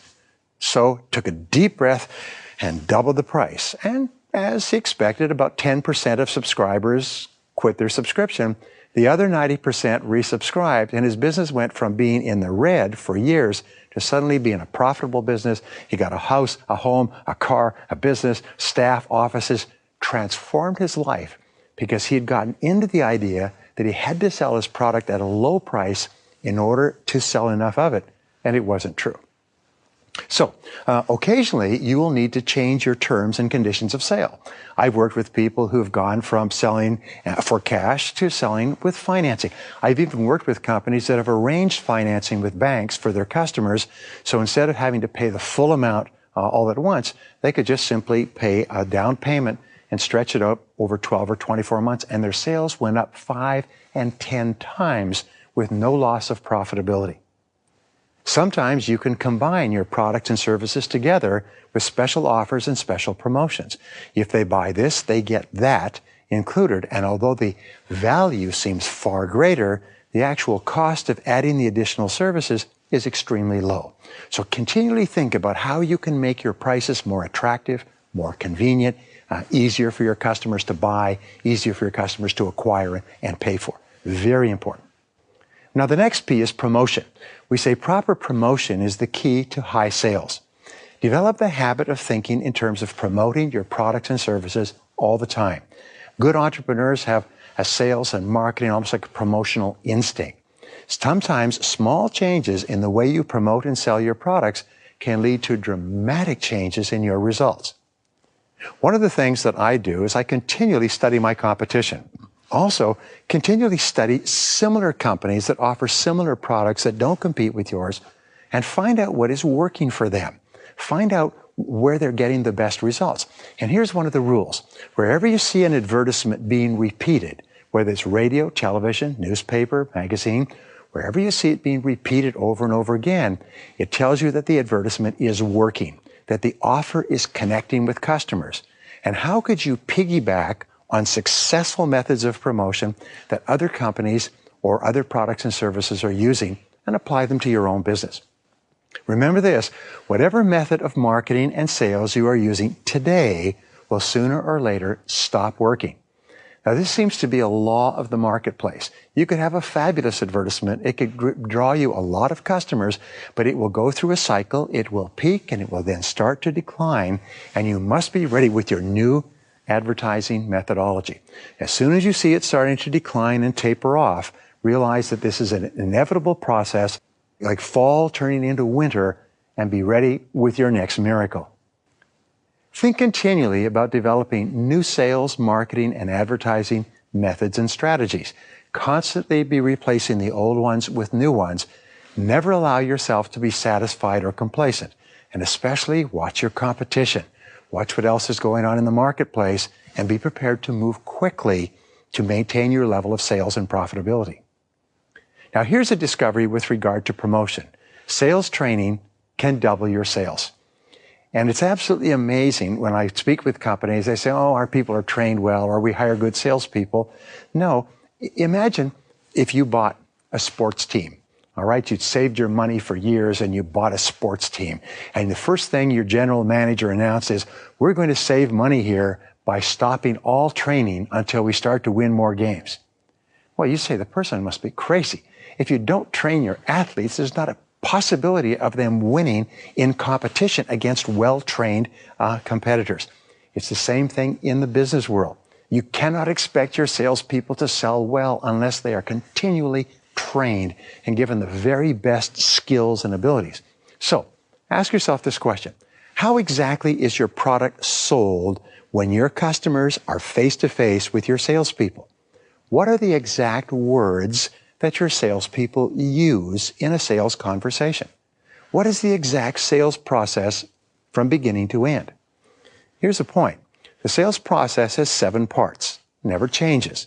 Part number 1 is prospecting or lead acquisition, finding people who are prospects rather than suspects. Step 2 is establishing rapport and trust and credibility. Step 3 is identifying the customer's wants and needs before you begin to sell. Step 4 is presenting your product or service as the ideal solution to their wants and needs. Step 5 is answering their objections or concerns. Step 6 is closing the sale and getting the customer to take action. And step 7 is taking such good care of that customer that they buy again and refer you to other people. So, in your selling, do you follow that process, and how do you follow that process word for word? I have a good friend who is today one of the top salespeople in the country in his industry, and when he started using what I just explained to you, he went back and analyzed each part of the process and worked on perfecting each part of the process because he wasn't getting the sales he wanted. Within 6 months of beginning this process, he was number 3 in his company. Within a year, he was number 1. Within 5 years, he was one of the top people in the country and became a self-made millionaire in sales by continually analyzing each part of the sales process so that the total of the process worked every single time. Now, here's a challenge that happens in business is no personal sales experience. Many companies are actually operated by people who have not been in the sales field themselves. And so they have this idea that, well, sales are just normal and natural, like grass grows in the springtime, dew falls on the flowers, sales just take place. In fact, some years ago, IBM went through a management change, and instead of having a sales guy as the president, they brought in an accountant. The accountant made it very clear to the rest of the company that sales was not important in IBM, that IBM products just sold themselves. Within 3 years, the company was on the verge of collapse. Why? It's because the person making the critical decisions had never sold anything, and he didn't understand how important sales were. The discovery is that fully 70% of salespeople in America have never been given complete sales training, and in many cases, they've never been given any sales training at all. all they've been given is what is called product training. They've been told the product, the ingredients, or been forced to read their brochures and their manuals, but they've never been told about the process that I just explained to you, because the people in charge of them don't realize how important the process is. Now, here's the good news. Small improvements in the training of your salespeople can lead to dramatic improvements in the level of sales. Many of my clients have increased their sales 5 and 10 times by learning and practicing better sales techniques. Not long ago, a gentleman came to my seminar and he told me that he'd been to my seminar 6 months before. And at that seminar, I explained 7 closing techniques. Now, he was 42 years old. He'd been in his business for many years. He was reasonably successful, and his closing ratio was 1 out of 10. So for every 10 people he spoke to, he closed 1 sale. He said, after 1 afternoon with me, during which we talked about sales closing techniques for about half an hour, he increased his sales closing to 9 out of 10. He increased his sales by almost 10 times with simply learning 1 or 2 key techniques or ways of asking for the sale. And I've heard that story thousands of times. People literally go from rags to riches. Companies that are struggling go up 500% in business simply by better sales training. Sometimes that is the critical factor that holds you back more than anything else. Now, the next P has to do with where your product is sold or bought, the place that you sell your product. So continue to review and reflect upon the exact location where your customer meets your salesperson. Is it by telephone? Is it by internet? Is it face-to-face? Is it across the counter? Where is the place where that contact, that electrical contact takes place? Because that determines the entire future of your business. Now, as we've talked about in other places, there are more than 20 different ways or places where you can sell your product or service. Most companies use 1 or maybe 2. But there's lots more different places, and you must be open to the possibility of selling your products in places that you've never sold them before. So keep asking, where else could you offer your products or services? Where else could you offer them other than here? And begin looking around. Look at where your competition is selling. If your competition is selling consistently in a place other than where you're selling, that may be a great opportunity for you as well. Keep connected to the market. Now, the next P is packaging. The question is, how good does it look? And this is really important. The way your product is packaged is a critical element of the marketing mix. Continually stand back and look at every visual element in the packaging of your product or service through the eyes of a critical prospect. Now, remember this, when a customer talks to you, the customer is looking for reasons not to buy. Customers are not looking for reasons to buy, but not to buy because they've been burnt in the past. They don't want to make a mistake this time. Everything your customer sees about your product or your company affects his or her decision to buy from you. The rule is that everything counts. Everything counts. Everything helps or hurts. Everything moves toward the sale or away from the sale. Now, packaging refers to the way that your product or service appears on the outside. Sometimes a company will just change the outside appearance of the product or service and double the sales. And so you have to look at your packaging and compare your packaging with your competitors in the marketplace. You know, there's an old saying that you can't tell a book by its cover. Well, too bad, because people do tell books by their cover. I've worked in the publishing industry for years, and what I found is by changing the cover of the book, or even changing the title and the cover, can cause a book that is not selling to become a bestseller. So people do judge the way a book looks on the outside. Packaging also refers to your people, the way they look, to your offices, to your brochures, and every other visual element. The credibility of your salesperson and the credibility of your product is largely determined by the appearance of the salesperson himself or herself. So, with regard to your salespeople, with regard to the people who work face-to-face with your customers, you have to revamp your personal image. You have to establish a dress code for the people in your company who deal with your customers. Many companies, by the way, have found that everybody came to work looking differently, obviously. And so what they did is they established a standard dress code. The company provided jackets and slacks or jackets and skirts that were consistent across the company. Their sales went up One company became the best-selling company in the world because of the consistency of the look. They assured that wearing these jackets and either pants or skirts, everybody looked professional. They put it in all their advertising. So people, when they dealt with them, expected and got a consistent, high-quality person with a consistent, high-quality level of service. Look believable and credible. Remember, first impressions are lasting. People make their decision about you within 30 seconds of meeting you for the first time. Actually, some experts say that people make a decision on you in 4 seconds and finalize the decision within 30 seconds. So, do you and your people dress and look like first-class professionals in your industry? If a person looks at you, do they feel calm and confident? Do you look credible? Do you look believable? Do you look like the kind of person that a person can confidently buy from and consume your product or service? A great question is, are you proud to introduce your staff to other business people? Are you proud to say, that person works for me?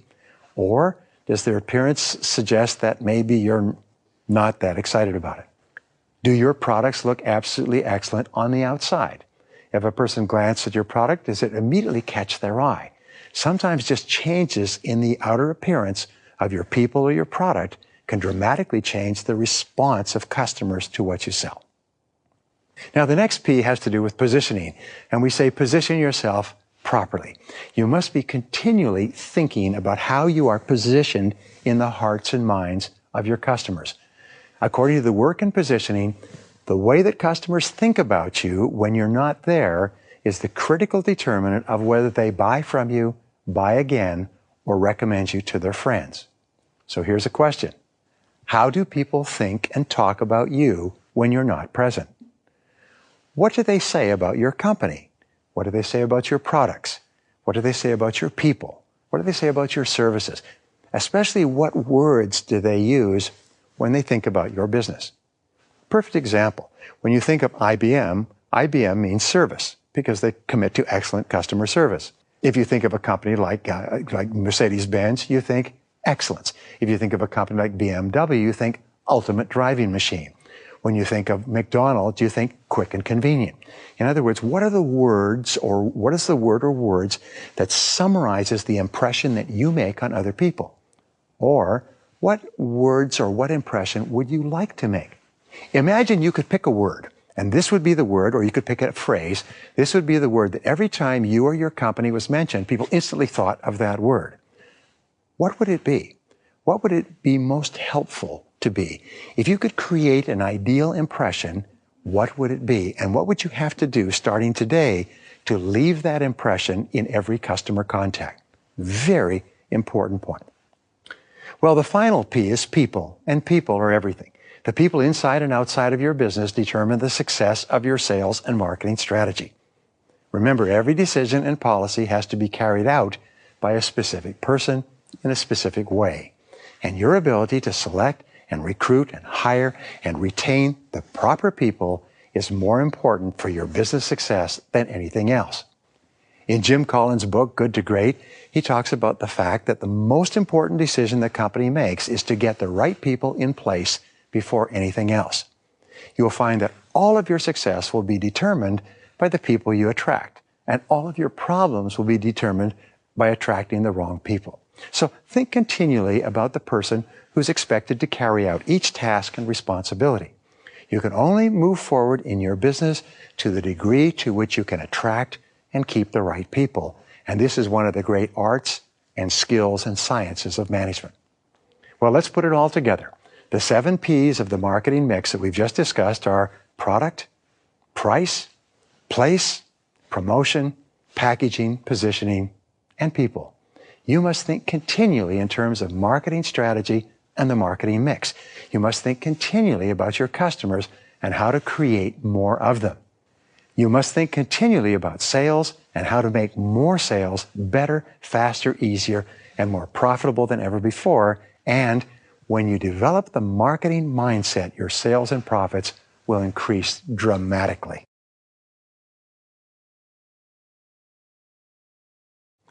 Sometimes I'll ask my audiences, especially managerial or staff audiences, how many people here work on commission? And I'll just wait. First of all, no hands go up. And then maybe one or two hands will go up. And then eventually I'll stop and I'll explain what I mean. I explain that everybody works on commission. Everybody works on getting a percentage of the value that they create. Now, it may be specifically defined as a commission, as in sales or some forms of marketing, but everybody gets a commission of some kind. The only question is, how much commission do you earn? How much commission do you deserve? Now, your ability as an entrepreneur to create wealth where no wealth existed before is the key to your success and to the success of your business. In creating wealth, what you're doing is you're actually creating customers out of the air, customers that did not exist for a product or service that they may not have known about. And by doing that well, you get a piece of the action.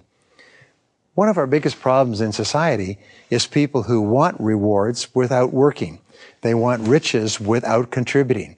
They want money that they don't deserve as a result of contributing something to other people. And that's not what entrepreneurs do. Entrepreneurs are always looking for ways to benefit other people and then get a reward for that particular benefit. So let's talk about wealth creation strategies. In every business and industry, 20% of the businesses earn 80% of the profits in that industry. Now, no matter how many thousands of companies there are in an industry, 20% of the companies end up making most of the money, whereas 80% of the companies have to fight for the crumbs. Now, why is that? Well, we know why that is, and that's what this course is all about. So with regard to wealth creation, the key is very simple. Produce a product or service that people want and need and are willing to pay for at a price that makes you a profit. And it's amazing how many companies and individuals are looking for some way to make money that is not producing a product or service that people want and need. So here's some of the rules. Starting point is find a need and fill it. And since human needs are unlimited, the ability to find a need is limited only by your imagination. Human beings want everything. They want security, leisure, comfort, safety, security, respect, love, travel, money, power, status, self-esteem, luxury. Human beings want everything. So there's always an opportunity for the creative minority to find a need that nobody is filling. Many companies, by the way, many businesses start off with a person who sees a need and their company is not interested in filling that need. So say the heck with it. I'll start my own business and I'll satisfy that need with my own business, and they go on to create a fortune. And so can you. Another way to create wealth is serving other people in some way. It's interesting that all personal fortunes begin with the sale of personal services. Virtually everybody starts off with no money. If you're listening to this program and you're saying, well, I don't have any money, well, join the gang because nobody's got any money. So what people do is they start selling their personal services and becoming very good at serving other people with products, services, investments, real estate, technical activities, doctors, lawyers, architects, engineers, salespeople. They sell their services, they get paid well, they generate capital, and with that capital and the capital of others, they then create their own businesses to do the same thing or something different at a higher level. So the rule is fairly simple. Find out what people really want and need and give it to them, and give it to them in a superior way. Ask them what they want and need. Ask them what they will pay for what they want and need. Use some of the exercises in marketing and customer analysis in this program, but be really accurate about what they need and then find a way to give it to them in a way that is superior to that of competitors and at prices that make sense in the marketplace. Well, hundreds, thousands of companies have been studied over the years to find out what gets companies into the top 20%. And remember, every large company was once a small company, usually started by a single person or two people. It was either a single sole proprietorship or a partnership, and then they became a large company because they did things right on the way through. And there's 3 secrets to market leadership. The first is what is called operational excellence. That means these people run their companies so smoothly and so efficiently that they can do what they do at a low price and pass on those low prices profitably to their customers. 2 examples of operational excellence would be Walmart. which has one of the smoothest running distribution businesses in the world. And every time they save money, they lower prices to their customers. Another would be McDonald's, which runs so smoothly that they can offer pretty good food at low cost to an enormous market worldwide, 40,000 stores worldwide. A second reason why companies are successful is called customer intimacy. Customer intimacy means that they take the time to develop excellent knowledge of the customer's business. They work very closely with their customers. A perfect example would be accounting firms who intimately understand the business. As a result, they are paid the maximum amounts in the business because the value of their service is so high. Consulting firms that understand companies extremely well. Firms very often today will send one of their staff members to actually be resident in their customer's business, so they have a resident there all the time to keep current on the customer's business. The third way of achieving market leadership is called technological superiority. This is where it is commonly known that this product or service is superior to that of the competitor. A perfect example that is used in the studies is Sony. Sony buys all of its components from mass manufacturers and packages them under the Sony label. And yet the name Sony on a product can increase the price of that product by 20 or 30%, even though the electronic components may be the same as those in a lesser priced competitor, because Sony has a reputation for technological superiority, and people will pay big dollars. They'll pay top dollar for the very best in the marketplace. Your question is, what are you going to do? You have to be leading in one and good in both. You have to have operational efficiency or operational excellence. You have to have a customer intimacy, and you have to have technical superiority. But in one area, you must be superior, like a triangle, and the other areas, you must be equal to your market. This must become a major focus of business success. Now, there are 8 strategies for creating additional value as an individual or as an organization. Very simple strategies. First, improve your product or service in some way so that it does more and better for your customers at the same level of price, or even a higher price. Second, you can produce or deliver your product faster. Many companies have gotten a tremendous market edge by developing their reputation for being the fastest in the market. How could you speed up the production or delivery of your product to your customers? The third way is you could produce your product or service cheaper at a lower cost with the same level or even a higher level of quality. One of the major reasons why businesses outsource to China or Japan or Taiwan is because very often they can get the same level of quality at a lower price, which they can pass on to their customers in order to position themselves better against their competitors. The fourth way that you can increase your value, create value, is to offer better follow-up and support services. Sometimes by just offering to be there for the customer whenever they need it 24/7, people will buy more from you because that is a very real value. Some years ago, my secretary came to me and she wanted to get a new computer set up. And she had 3 prices. First price was $3,000. The second price was $3,500. The fourth price was $4,000, a difference of a substantial amount. So I asked her, what is the difference? They said, well, the equipment is identical, but the person charging $3,000 ships the equipment to the office and you unpackage it and set it up yourself. The person charging $3,500 comes in, sets it up, makes sure that the secretary can use it, and it's available for a couple of weeks if they have any questions. The third one, charging $4,000 for the same equipment, came in, set it up, and was available for 1 year to give support to the secretary. Which one did she want? She wanted the $4,000 package. She was willing, and I agreed with her, to pay 33.33% more for the identical product because of the better follow-up and support service that was offered. Critical way of creating value. Now, the fifth way to create value is to give guarantees and warranties of satisfaction. Sometimes sweeping guarantees, 1 year, 2 years, lifetime guarantees, are very effective in creating value that was not there before. And especially if your guarantees and warranties are superior to your competition. Another way of creating wealth, the sixth way, is to make your product easier to acquire. Do you know that almost every single fast food place now has a drive-in line? And I was reading something today before I came over here. It says that the drive-in lines for a McDonald's or a Burger King, you give the order through the speaker, but the order taker is several hundred miles away.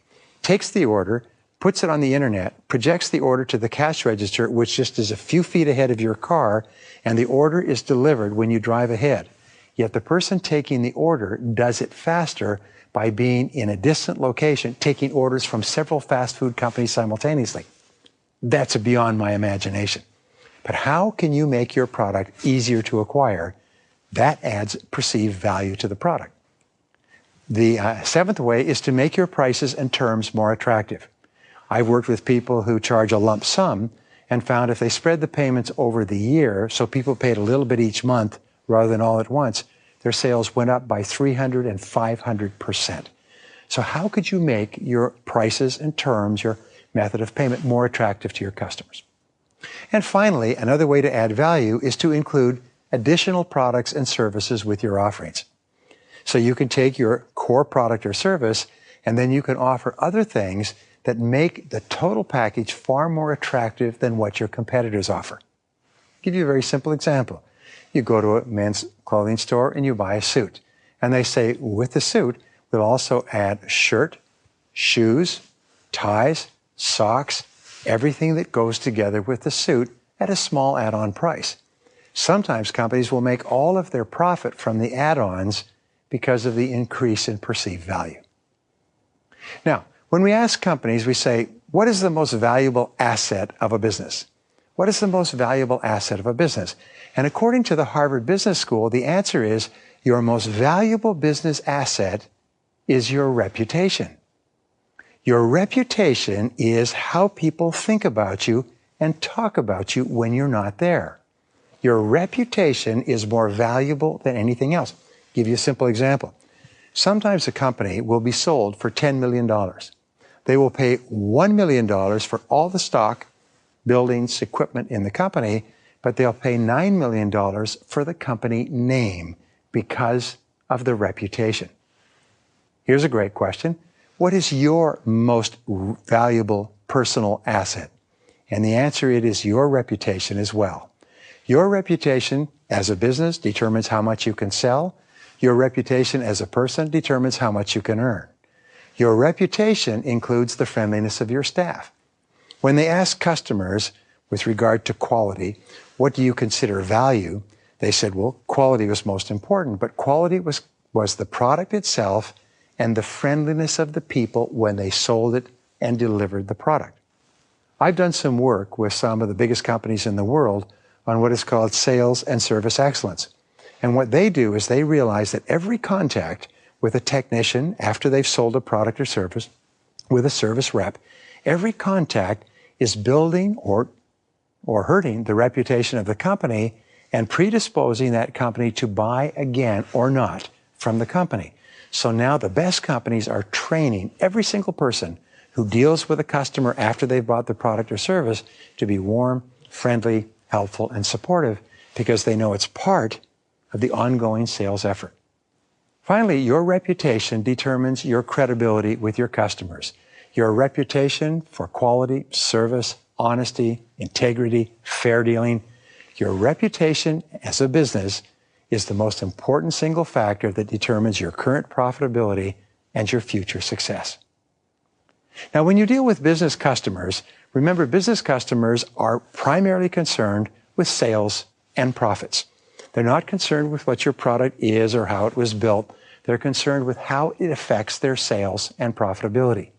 Businesses always think in terms of saving or gaining time or money. Whenever you talk to a company, they don't care what the product is. They only care about whether or not it will help them to get better results in financial terms. Will it enable them to save time in serving their customers? Will it enable them to save money in operating their business? Will it have a rate of return that justifies the expense? Businesses are not concerned about products.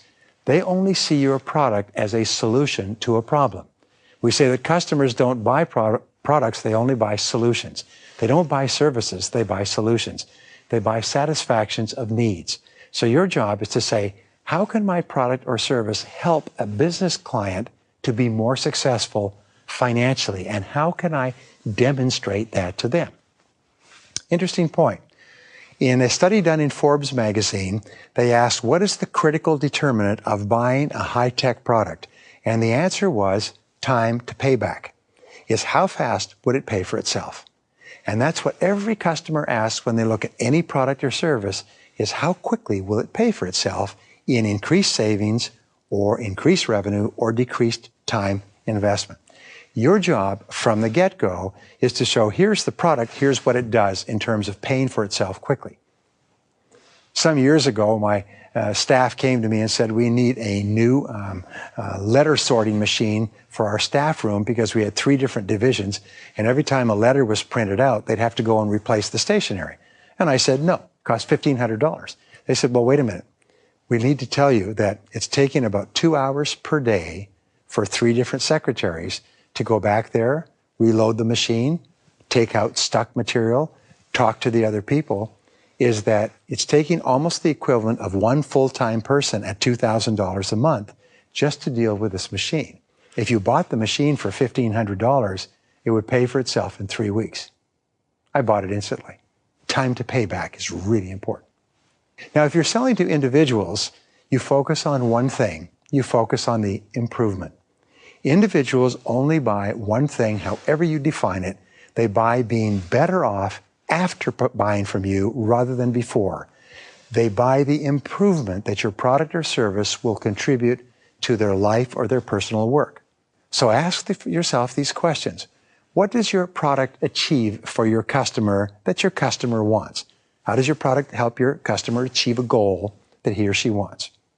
What does your customer help what does your product help your customer to avoid? In other words, does it help them avoid inconvenience, insecurity, danger, seat belts, chairs for babies in cars, electric alarm systems that help them avoid being broken into? What does it help them to avoid?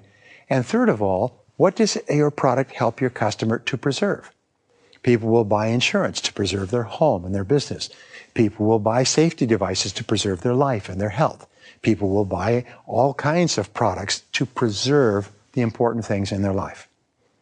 And finally, what better results does your product offer to your customers? Remember, customers always want to know that they will be substantially better off if they buy your product or service. That's what they consider value. That's what they consider wealth creation. So here's a key question. What can I do to increase the value of my services to my customers today? This becomes your mantra. You ask it all day, every day. What can we do to increase the value of our services to our customers today? And every day you keep raising the bar on yourself. Remember, the value of a business is its ability to improve the life or work of its customers. The value of an individual is his or her ability to make a valuable contribution to improving the life or work of the company's customers. So the key to wealth creation always comes down to one thing. The key to wealth creation is to add value. Keep asking, how can you add value to your customers? Remember, one good idea to add value can be enough for a breakthrough.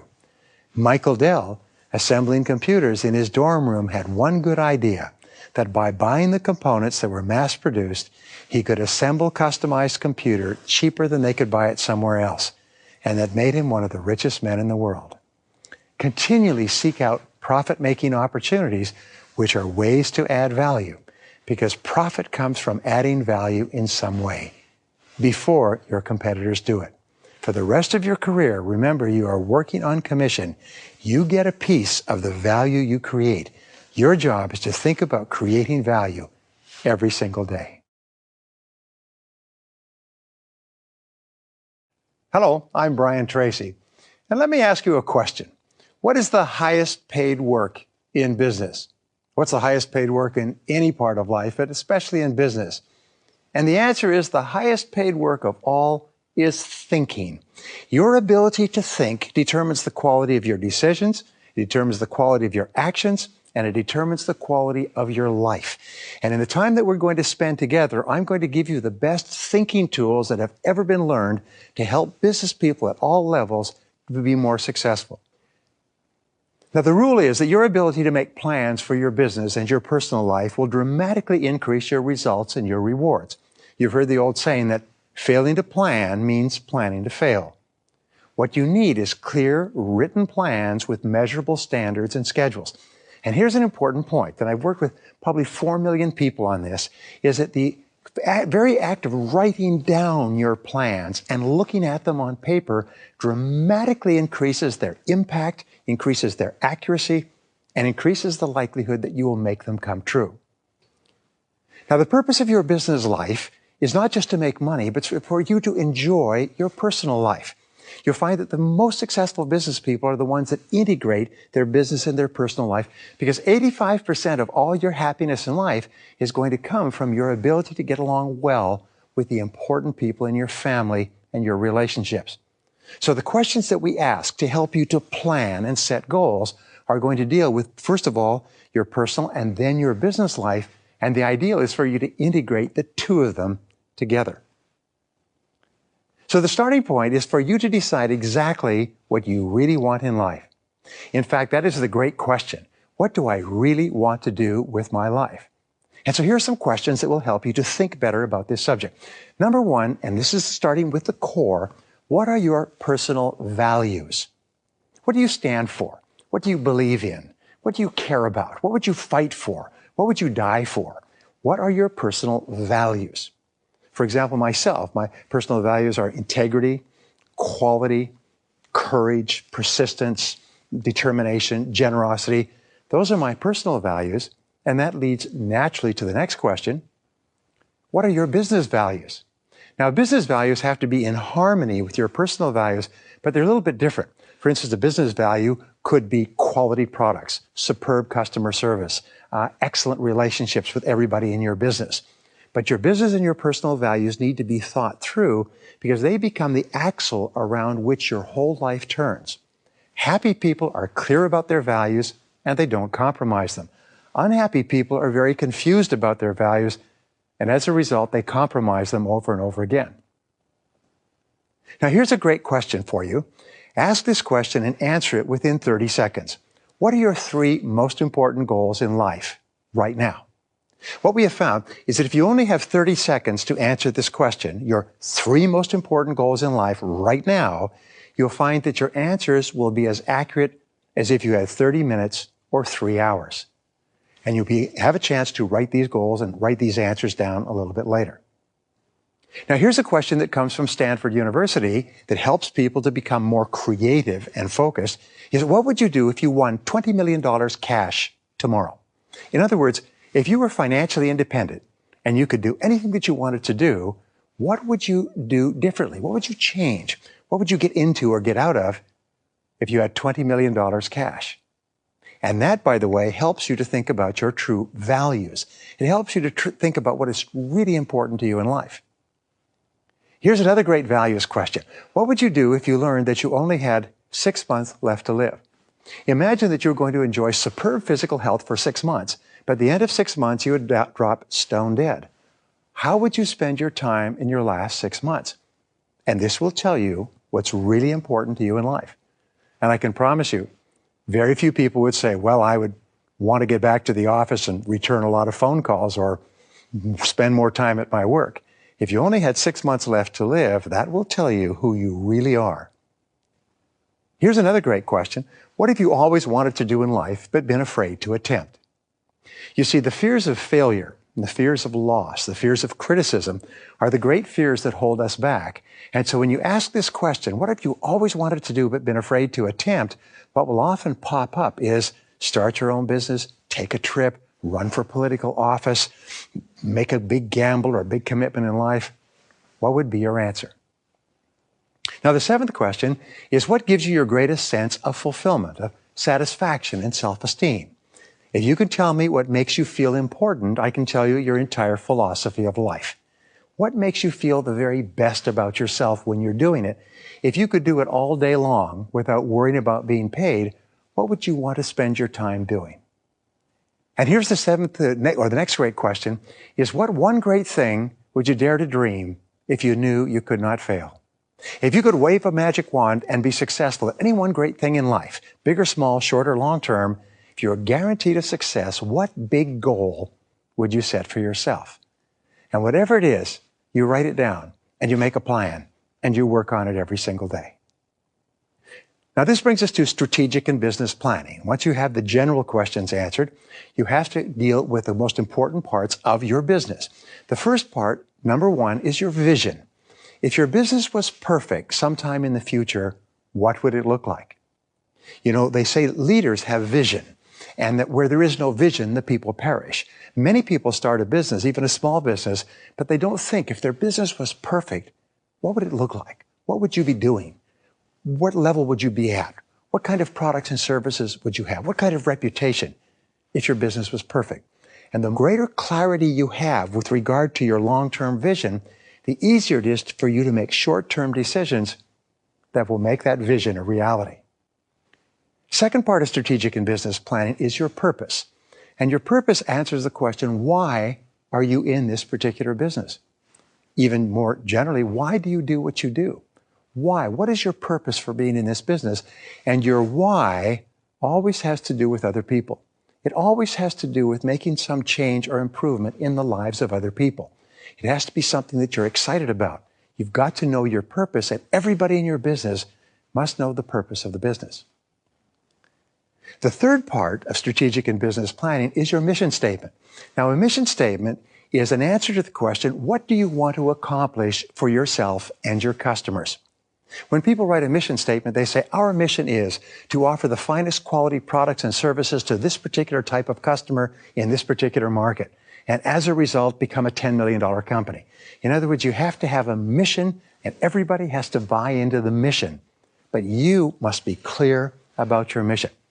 You should have a personal mission as well as a family mission, as well as a business mission. The next thing you need to do is develop a strategic plan for your business. Your strategic plan, written down, answers the question, what is your vision, what is your purpose, and what is your mission statement? Once you have those, which are conceptual, the next question is, what are your goals and objectives for your business? Now, your goals and objectives have to be sales and profitability. Is why are you in business in the first place? And the greater clarity you have with regard to these answers, the more accurate your answers will be, and the faster you'll achieve those goals. The next part of strategic planning is a market analysis. You have to analyze your market very, very carefully. And we'll talk about this much more in detail later. But you really have to know the market you're going into, what your products or services are, who you're competing against, who's the best person out there, how you're going to benchmark your success. You have to know if there's a demand for your product, how big is the demand, where is the demand, at what price, and so on. A thorough market analysis in business is the key to your success. Once you've done a market analysis, you have to think about your products and your services. What products and services are you going to bring to the market? What products and services are you uniquely skilled at or capable of bringing to compete in this market based on your analysis of the market? Sometimes, by the way, when you do a market analysis, you realize you can't get there from here. Is that the product or service you're thinking of offering will not succeed, so you have to change your product and service strategy. And we'll talk about that later. The next thing is your marketing strategy. Once you've decided the products or services you're going to offer, you have to ask, what is my strategy? What is my advertising strategy? What is my sales strategy? How am I going to attract customers? How am I going to convert those customers, those prospects into customers? How am I going to sell them, service them, deliver to them, guarantee them, give them warranties, and get them to buy again? You have to think this out in advance. Very much like taking a vacation. You think about where you are, where you're going, everything you'll need to get there to make it a good vacation. Once you have these answers, your next questions in marketing strategy is your organization, your structure, your people. What are you going to need in order to do the job? And finally, you're going to need to think about your funds. Where are you going to get the money? How are you going to use the money? What are your financial projections? How soon will you need inputs of cash? How soon will you be profitable? How profitable will you be, and so on. Now, this brings us to your strategic business goals. First of all, you start off with your sales and revenue goals for the next 5 years. What are your sales going to be? What are your profits going to be? This year, next year, 3 years, 5 years, and so on. Analyze your market thoroughly before you begin. Look at the size of the current market. Who are your major competitors? You know, in business, you always begin by saying, who am I competing against? If you're competing against little people in the business, that will determine a different strategy. If you're competing against the big people in the business, you have to have a completely different strategy. And what is your competitive advantage or area of superiority? What is it that you do or can do better than any other competitor in the market? Because, as Jack Welch said, if you don't have competitive advantage, don't compete. If you are not superior to your competitors, you have to find a way to become superior or go into an area where you can be better than them in some way. Now, once you have determined your market, thought through your strategy, you have to determine your selection and mix of products and services. Remember the 80-20 rule, which is that 80% of your sales and profits will come from 20% of your products and services. So ask yourself the question, what are your 3 most important products or services? What are your 3 most important? What we find is your 3 most important products and services usually account for 80 to 90% of all your revenues.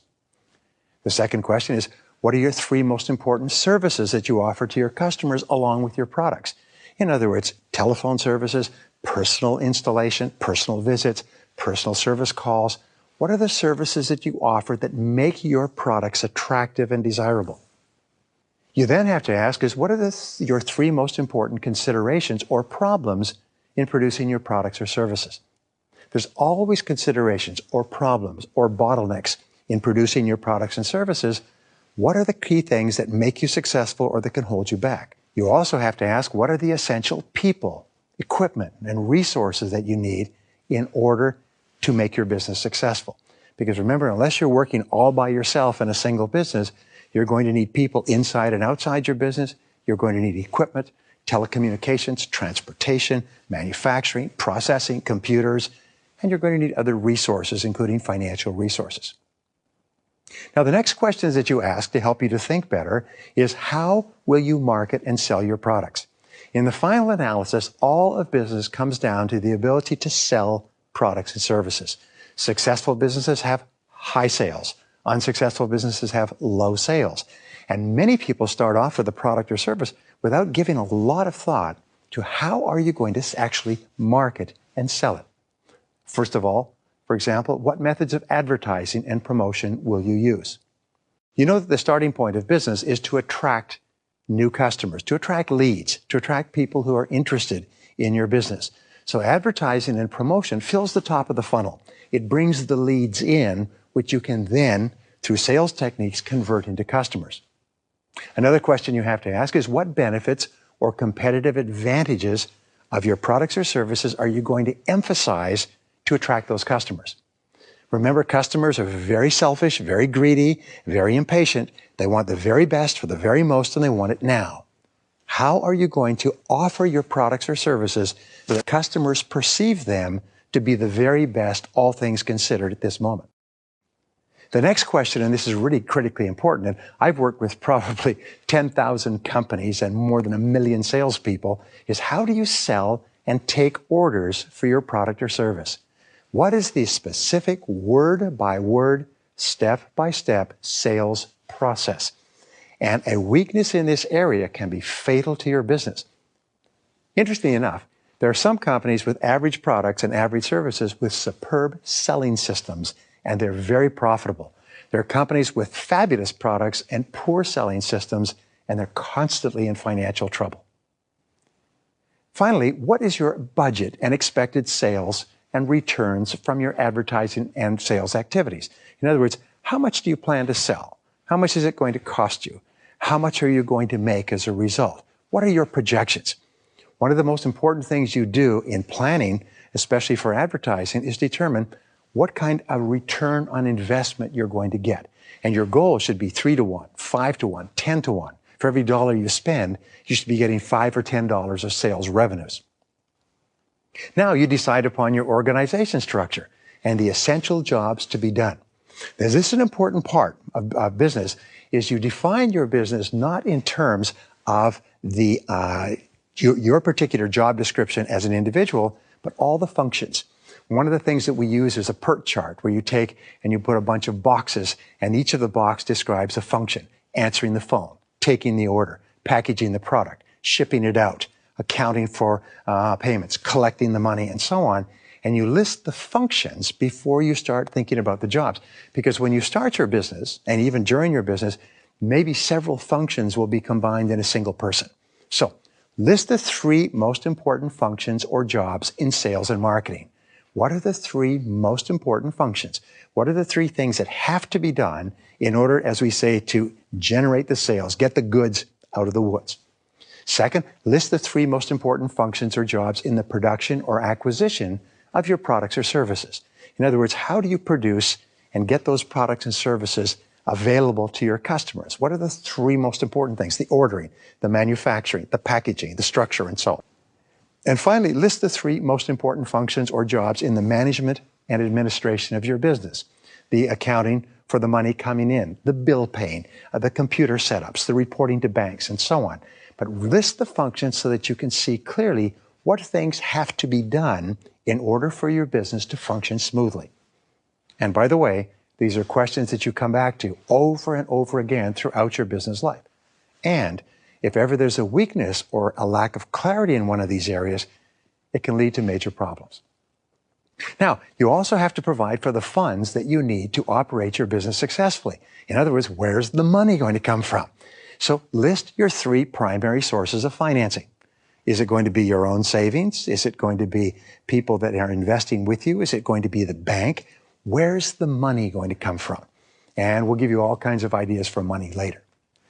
Describe your expected sales and expenses month by month for the next 12 months. Exactly how much do you expect to sell? How much is it going to cost you to make those sales? And how much profit and loss will you have for every single month for at least 12 months, if not 18 or 24? And finally, who is responsible for the accounting and bookkeeping functions? You cannot imagine how many businesses get in trouble because of the accounting function, because somebody is not staying on top of the numbers. They're actually bringing in sales in the front end and losing it all out of the back end because of poor accounting, poor cost control. Your ability to ask and answer these questions will give you an outline of the key features that you must address in the development of your business plan. The failure to think through, understand, and make plans in any of these areas can lead to business failure. So here are the key planning questions that you have to ask and answer throughout your business career. Question number 1 is, what business are you really in? And always describe your business in terms of what your product or service does to improve the life or work of your customer. Number 2, who is your ideal customer? If you could run an ad for a perfect customer in the paper, who is your ideal customer in terms of their attitude, personality, demographic statistics, their income, their position, their needs and wants, their relationship to you? Who's your perfect customer, and how do you find more of these ideal customers? The next question is, what does your ideal customer consider value? In other words, what will your ideal customer pay for? What does your ideal customer want? What do they need? Why would they buy from you? It's so important for you to know that so you can structure your advertising, your sales, and everything else you do. What is it that you do especially well? What is your area of excellence? What is your area of competitive advantage? What is it about your product or service or company that makes you superior to any other product or service that's being offered that would cause customers to buy from you? This becomes the core of all your sales, all your marketing, everything that you do in your business. What are your 3 most important business goals right now? Take out a piece of paper and write them down. What are your 3 most important business goals right now? They should be sales, profitability, growth, setting up proper systems, advertising methodologies, customer attraction. What are your 3 most important business goals? Now, here's a great question, is what are the main constraints on achieving your goals? In other words, what sets the speed at which you achieve your goals? What is it in yourself or your business that is holding you back? What are the bottlenecks that are holding you back? Sometimes it's a skill in yourself or someone else. Sometimes it's a key person. Sometimes it's having the money you need. Sometimes it's lack of customers, lack of sales, or lack of sales methodology. What holds you back from achieving your most important goals? Whatever it is, identify it and go to work on alleviating that constraint. Second to the last question is, what are the 20% of things that you could do that would account for 80% of your results? What are the 20% of activities with customers, yourself, internally, externally, that could account for 80% of your results? And finally, the last question is, what action are you going to take today as a result of these questions that we've talked about in this session? What are you going to do first? What are you going to do second? What are you going to do third? Remember this, in the final analysis, action is the key to success. All successful business people are intensely action-oriented. They always think in terms of, okay, this is great questions, but what is my next action? What is your next action?